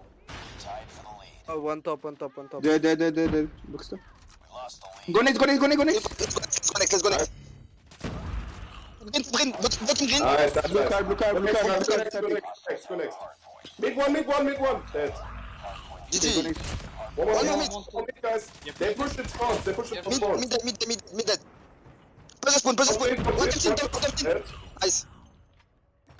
Come on, press the spawn. Do cover spawn, guys. Okay. Two spawn. Two god spawn. Blue card. Four clip. My sound, bro. Focus. Mid. Topi one. Behind you. Behind you. One on me. Oh my god, he slipped behind me. Dead on side. One more. Nice. Mid. They got spawn. Dead. You got spawn, yeah. Nice. One more police car. No, one top, Topi one. Police car. Certainly a spicy one already, with 131 to 127. About as close as it gets here on this P1 reset around, and now the rotation's looking like the guys and gals over at Illuminati might be bunkering down for this P2. They might be giving up. 15 seconds left on the point. This might be the rotation that I would expect in day. Comms were pretty on point. You heard the rotate early. They get the setup for P1. They don't get a majority of it, but they battle a majority of that P5 ending, which made things close. So certainly a decent matchup from Illuminati, and this is a team that I am super excited about watching moving forward.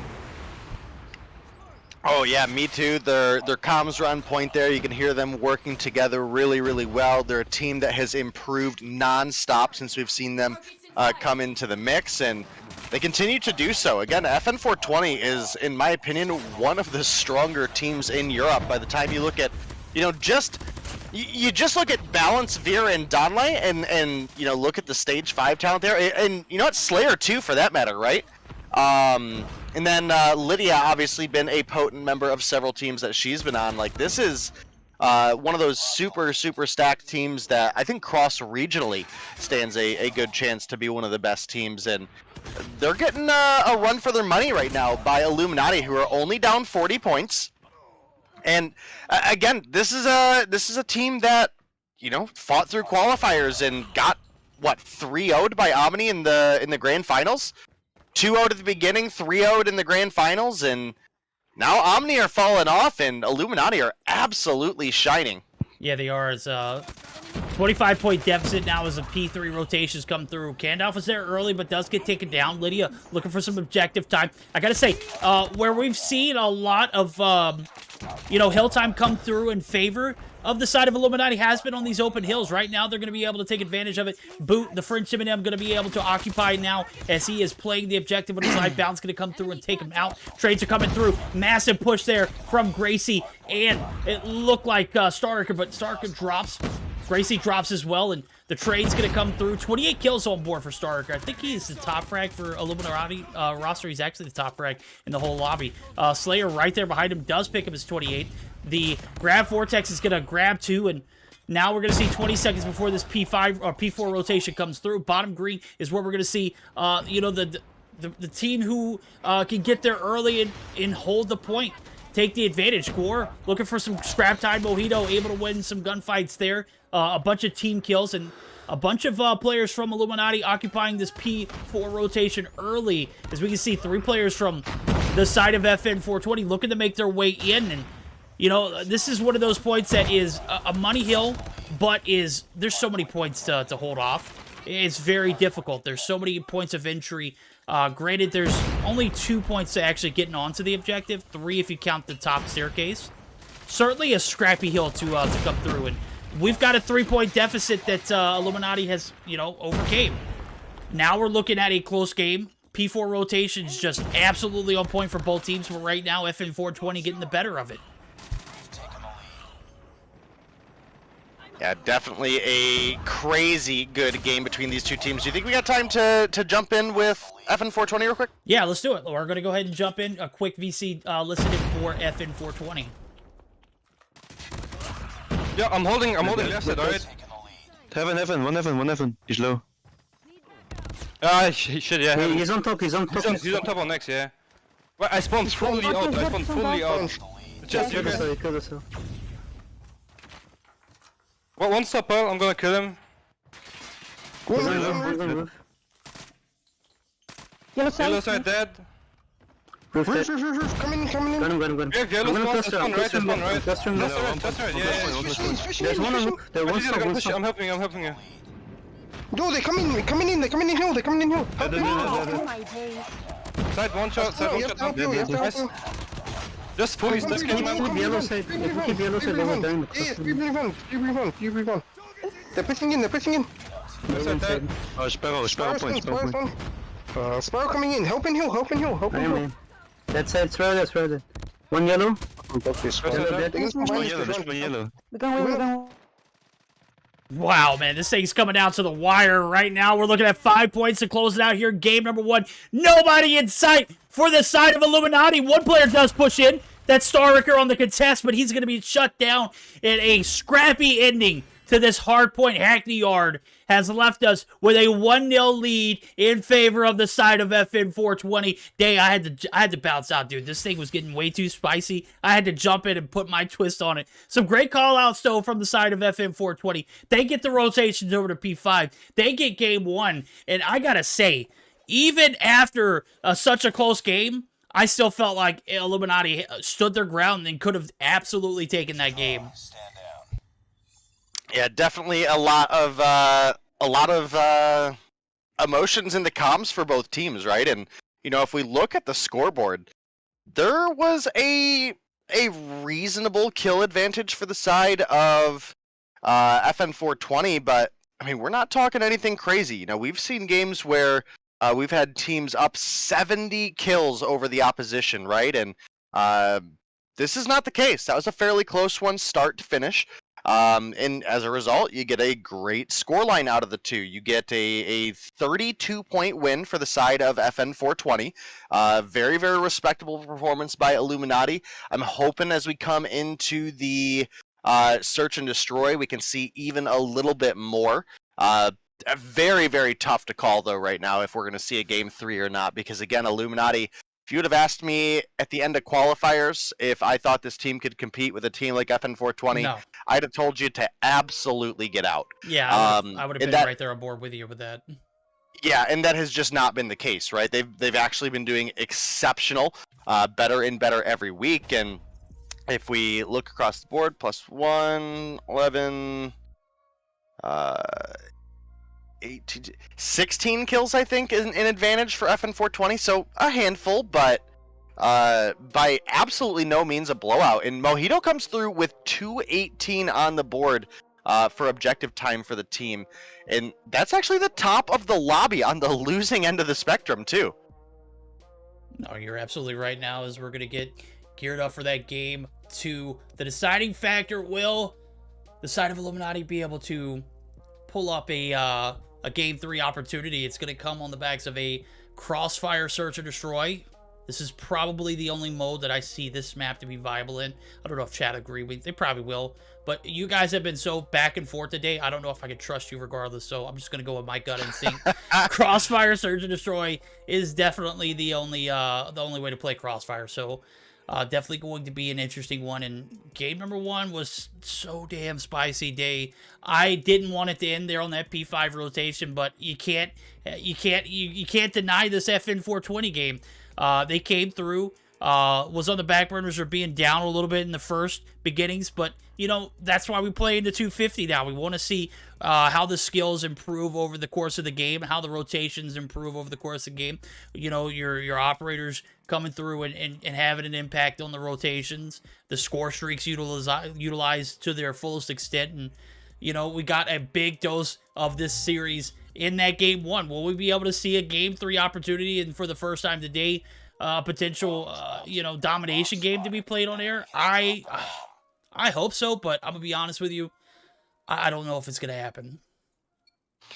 Well, I guess we will see as things continue here. We're getting on into the search and destroy, and is this an opportunity for Illuminati to show us that they've come far enough to push us to that game 3, or is this one going to be over before it begins? It looks like we may have a no ping, no party situation. It's all up to you now. Finish the mission. Yeah, I think Gracie disconnected there.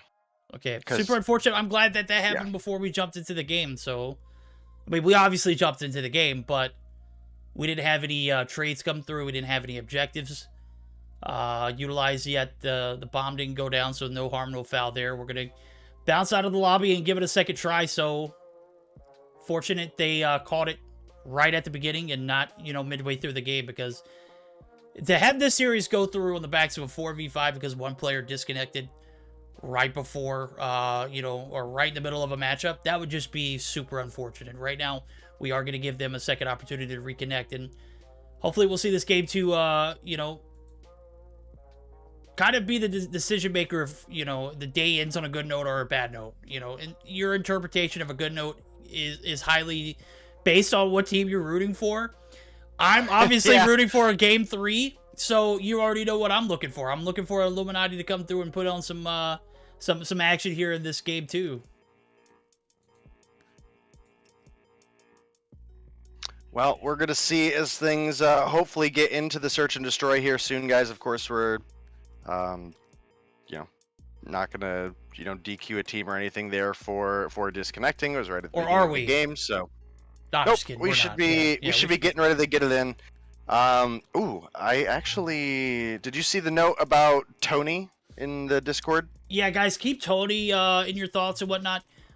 Tony did test positive for COVID, so keep him in. You know, keep him in your mind as, you know, we allow him this time to get ready or to get better. Obviously, we've had to deal with this for quite a long time now. It's going on 2 years, and it'll be 2 years in March when things like really hit home here for me. And, you know, it hasn't gotten better. I'm going to be honest with you, if we're being completely upfront. Just, it's been devastating for the longest time, and right now, Gore going to find first blood. Is going to be quickly traded, though. 2 for 2 now as Lydia is able to catch Mojito on the transition. Starricker taking some bullets now. Lydia bites the dust there. Boot! The friendship and him making some shots happen there as he picks up his first. And bombs down. It's in a pretty open spot. Viri and Slayer looking to close the gap there, but you can see Gracie right here to hold the fort down here at the bottom of the staircase. Yeah, absolutely could go either way, and Illuminati still coming through looking strong despite, you know, again, maybe playing at a fair disadvantage. You know, again, coming in We've got a lot of rookies on the side of Illuminati, and you look at the opposition, and you've got repeat MVPs, you've got stage 5 competitors. I mean, you've got people who've gone all the way in the COD Mobile competition. So the fact that the game has been this close overall is absolutely phenomenal for the EU scene. I wouldn't say rookies in regards to everyone that's played on these rosters, with the exception of Boot. I don't know how long I've seen Boot for, but Gandalf we saw in AE last season, Starker we've seen before, Gore we saw obviously on the Meeseek squad that was couldn't remember the name of it beforehand, but and Mojito we've seen before too. Gracie gonna get caught. Slayer, the Deagle, absolutely OP in a 1v2 scenario, does pick up the bomb, has about 10 seconds left, and you know, this is definitely gonna be a round in favor of Illuminati. Great patience, great perseverance, pays off early on, a 1-0 lead. Illuminati start this search and destroy off with a round of their own.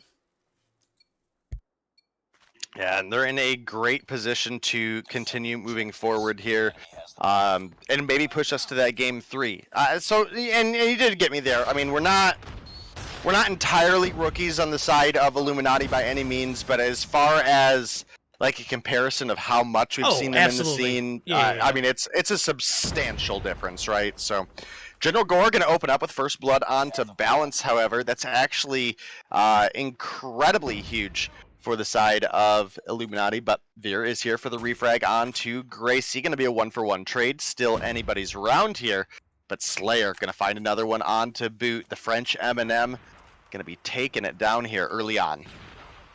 Yep, Slayer going to go ahead and secure this bomb plant. The smoke comes through. Multiples, as a matter of fact. Veer looking to hold off the transition. Lydia's super weak.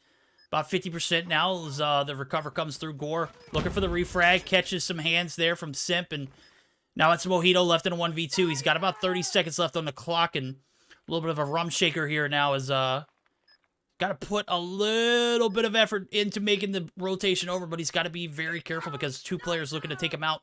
That's Slayer on the sit rep. You could hear it. Sniper, heads down, 15 seconds. Not a lot of traction.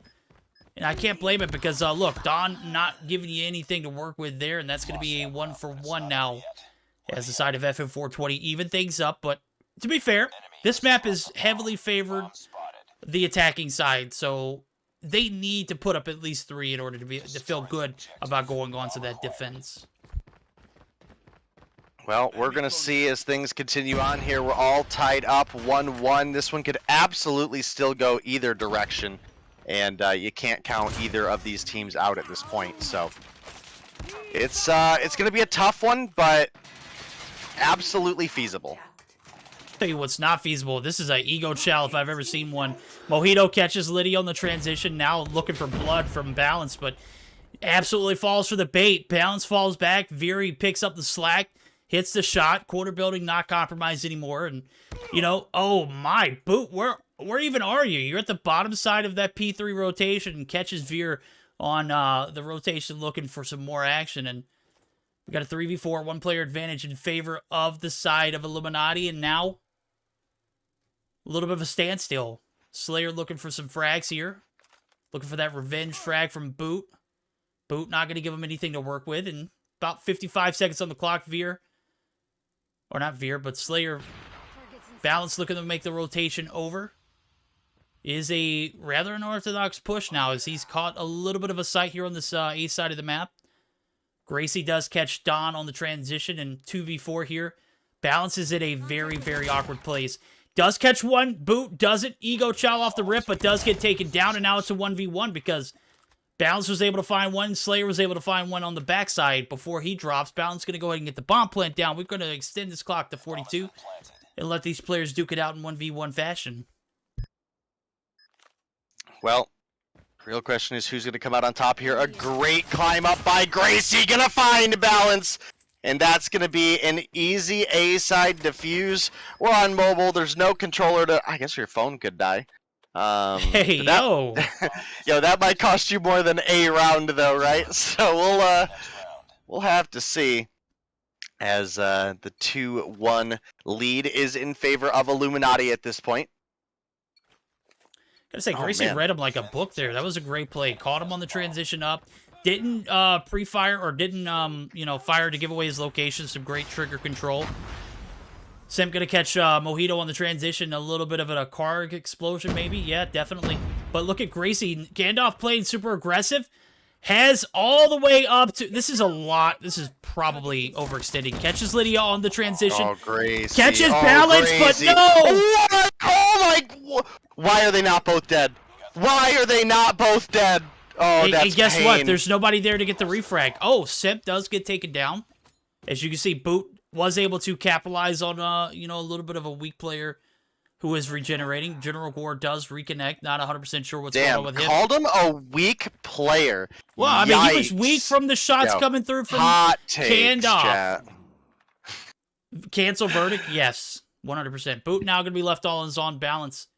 Catches a free kill because Gore is disconnected. Lost that round, but it's not F's in chat for Gore. The 2-2 tie does come through for the side of FN420 here, who again are obviously going to be looking to close things out in a 2-1 fashion. But bro, it is not going to be easy. This Illuminati squad is absolutely showing up and showing out, right? This is a team that I'm hoping that I see Illuminati in the playoffs week. You know, at this point, as much work as they've put in, as well as they have done, you know, this is a team that if they continue to improve, they could be, you know, top 5, top 4, top 3 potential talents. Bomb does go down. Slayer able to win a 1v1 gunfight there. Catches Gandalf regenerating health. Lydia did secure that bomb plant. Now the French M&M looking to clutch it up here. This is your moment. Gotta own it. See if you can make it happen here. Lydia inside the bus. I just heard that come out of your Oh, Boot, you disgusting. Can you get Slayer? Absolutely. No vomit from Mom Spaghetti here. This is all clutches from Boot. Absolutely digging it, bro. 6 on board. Catches Lydia inside the bus prone. Jump shot does not miss. Catches Slayer prone in the backside of the bus station. Does not miss. Gets to defuse in what could have been and should have been a 3-2 in favor of the side of FN420. On the backs of probably the best rapper alive, the French M&M. Clutch, 3-2 in favor of Illuminati. Listen, bud. Listen. If I hear one more Eminem reference, like lyrical reference, you're gonna be finishing this series with Ronin. Okay, that is where we are at. Gracie gonna turn the corner there. 7 kills on the board, but becomes a victim. Slayer gonna find Boot. Balance finds the double. Lydia takes down Star Ricker. It's now General Gore left alone in the 1v3. Can't win the gunfight between one of the honestly most skilled girls I've seen in COD Mobile. We watched a lot of really good talent in the Mobile Mayhem Girls series, right? And you know, this girl comes into the main series and still continues to make it look easy sometimes. Oh, absolutely. One of my favorites. When XOXO picked her up, I was super excited about the future of that squad. And sure enough, they, you know, they disbanded, and I felt heartbroken afterwards. So haven't seen anybody fill that role yet. That's the team that I'm looking for, and I'm hoping the Illuminati is the team that comes through. And we were hoping that Anarchy would possibly be it, but man, a lot of action that I'm 100% missing because I'm running my mouth. And Gracie gonna go ahead and secure this bomb plant there as Don gonna get called on the transition. Gore gives the call outs. Lydia finds 2 in the back. Rotates right into Gore though. Gore looking for the refrag here. Playing a little bit of time. Goes up the staircase. Gore peeking it. Gore gonna get violated. Absolutely on point there for Lydia. Now it's a 2v2. Can we see Lydia and Don looking to get this clutch, make it a 4-3. They took last round. Mojito right here behind Don. How did you not see him? Lydia does capture 1. Now it's a 1v1. Mojito able to recover in time enough. Doesn't matter. Lydia comes through 100% on point. And we're going to see the lead and momentum shift in favor of the side of FN420. Back and forth there in that round. That was a spicy one. Scrappy one. But Lydia showing up and showing out. Showing us why she is definitely in the top 3 for #1 girls competitive in the T1 scene. Yeah, you're absolutely right, and the 4-3 lead in favor of FN420. If they're able to pull things together here, they could absolutely close things out 2-0, but again, Gracie opens up with the first blood. I think that's kill number 8 for Gracie. Donlight does get a refrag onto Starricker, who only has 4 kills on board. I'm going to say that's a win trade for the side of Illuminati, especially with it being a 2v1, make it a 3v1 as Boot comes. Oh my goodness! I hope you caught that one on I screen. caught it at the last second. The angle was just perfect. That was nasty, bro. That was so nasty. Vera left in a 1v4. No way in hell he clutches this. Oh, man. My guy Boot just putting on a show right here. Highlight reel for himself. Gore gets into the action himself. Now we're back at it. 4-4. Super solid plays here in the Search and Destroy, and I've got to say I'm digging every bit of it. I would be very upset if we don't see a Game 3 here. Destroy the objective. We got the bomb. All right, well, as we get on into the mix here, Verdict, it is all tied up. Neither team has been able to get a single advantage in this series so far. It's one round back and forth for another, and man, it's been a great series. Look, I didn't expect this to be as good as it was, so the fact that Illuminati are here putting on a show for everybody is absolutely insane. They're rocking it out. They've opened up with another first blood. They might be looking to go into round 10 with the advantage, but can they push us to a Game 3 is the real question. It's gonna be tough, but it is absolutely doable for these guys. Slayer peeking a solid angle right here inside of Deli, looking for the shots. Boot trying to light it up. Boot. Oh my god, bro. Just an absolute freak coming through. Not afraid to contest. Just an absolute animal. Lydia now going to be left in 1v4, and this is starting to be a pattern. Illuminati looking to expose it. Prize Fighters come out as the rotation comes through. The bomb's going to go down, and here we are, 4-1, 42 seconds on the clock. Doesn't matter. Don't need any of it. Gracie going to seal the deal, and we are on match point doing it dirty right now. Illuminati just absolutely on point. You are absolutely right there, Verdict, and you know we're going to have to see. This could be Game 3 locked in here. I just saw Boot throw a tomahawk. Didn't find anybody, but I dig the effort. I dig the effort. Catches Veer crossing the street. No, he doesn't. Oh my goodness. I think maybe the spectator client, because we can, see the outline of players. Maybe I thought he saw him at the edge of the smoke there, but didn't quite find it. Doesn't matter. Finds balance, but Slayer is right there for the refrag. It's a 3v3, Verdict. Can Illuminati clutch it up and close things out 6-4? Or are FN420 going to throw it into a round 11? Veer does find General Gore. It's a 3v2. Gracie up top does grab the bomb. Looking for somebody in that top window, but nobody's home, and I think Mojito's rotating into death right now. Yeah, it's certainly a Mojito definitely hears the play. Definitely hears Lydia behind him, right? He's got to. Lydia absolutely on the point there is she's not overextending. Playing her role well. Oh, she might have, I don't know what the case, what was that, Lydia? Ran right into a wall. It was maybe auto sprint taking over.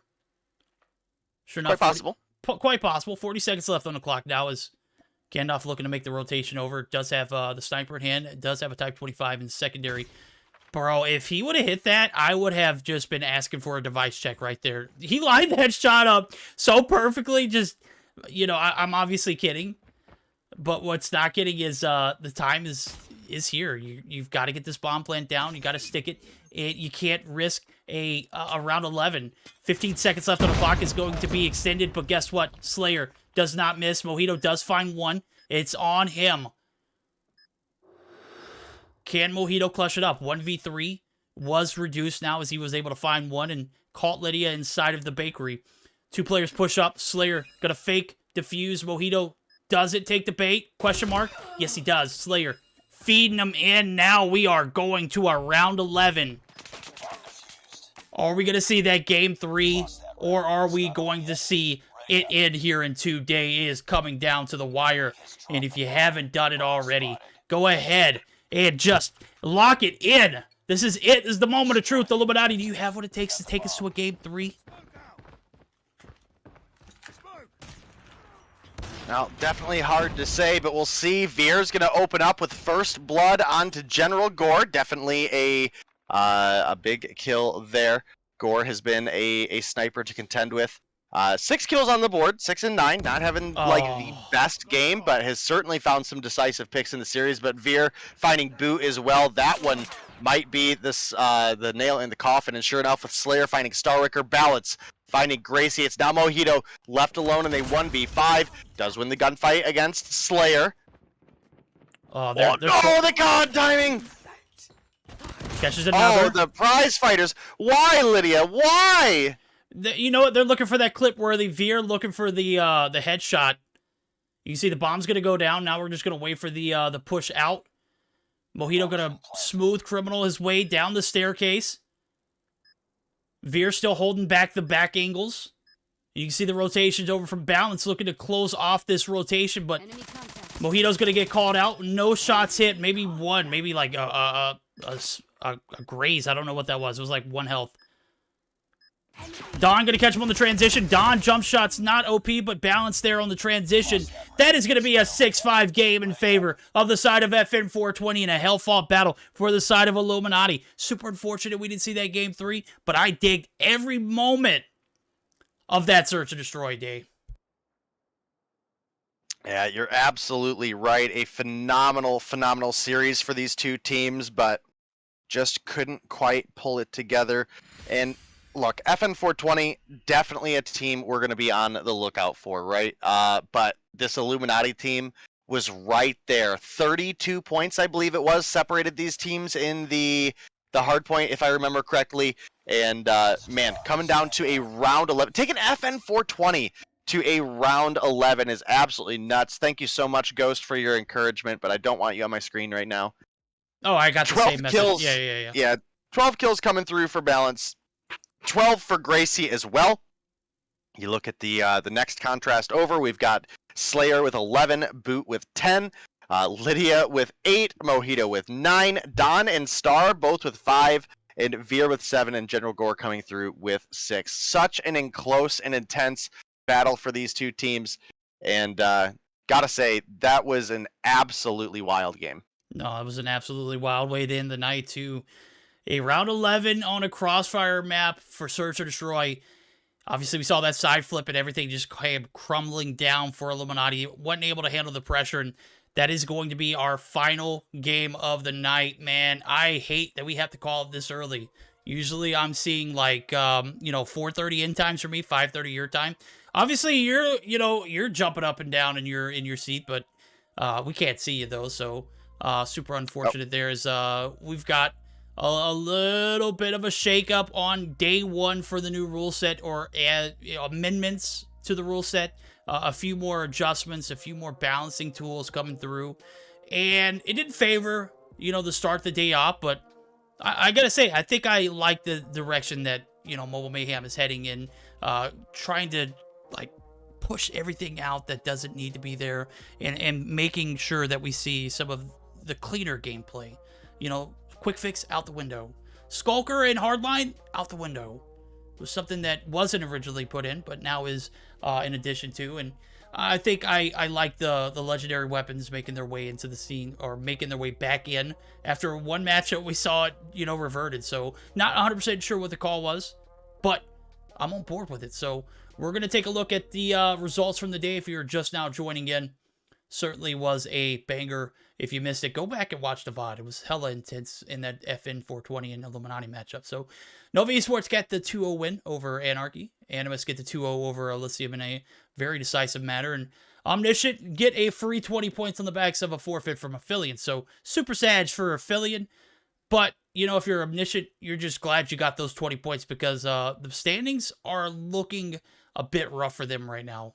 So 75 points for Nova Esports are going to be a top of the top. Illuminati going to be sitting firm still at a 3rd place position, but actually they're going to be in 4th, because FN 420 get those 20 points and they're tied. So the decision maker is going to be the head-to-head. Anarchy lose 10 points on the back of the DQ earlier. That's a question mark still. It's an asterisk. I think it's going to stick, but I feel like, yeah, we'll move on. 117 not found, getting a day off, maybe a little bit of time to redeem themselves next or this coming up Thursday, because they delivered on day one and we haven't seen them since. So Elysium still sitting at a firm 20. Omniscient earn those 20 points on the DQ, and you can see Olympus not play today, 10 points on board. They are, without a shadow of a doubt, one of the lowest teams that are in placement that have the highest potential to move forward. So Aphelion -5 after the forfeit, super sad, but day one of the new rule adjustments. What are your thoughts? I think it's great. Period. I think it's fantastic. Love it. Love the energy. That is going to conclude our stream for the day. Be sure to join Denomine and Bobby as we're going to see NA launch up, and I could expect a lot of chitter chatter from everyone who comes through tonight from the new rule set. I'm sure you guys, have spoke your piece, but I'm sure you have not finished speaking that piece. So be sure to keep that same energy tonight at 8 p.m. Eastern time, as again, Bobby channel will be hosting it. Day will be there to co-cast. Got to stop and thank the admins and the bot, the nominee himself, for stopping by. So appreciate you for the co-cast as always. The 1-2 punch in EU, absolutely digging the vibes. We're gonna get geared up for a raid, guys, but before we do that, we're gonna hear one more word from COD Mobile on the way out. So don't go anywhere. We're gonna raid one of your favorite streamers. Not sure who though. We'll figure it out along the way though. So GG's. We'll see you back Thursday.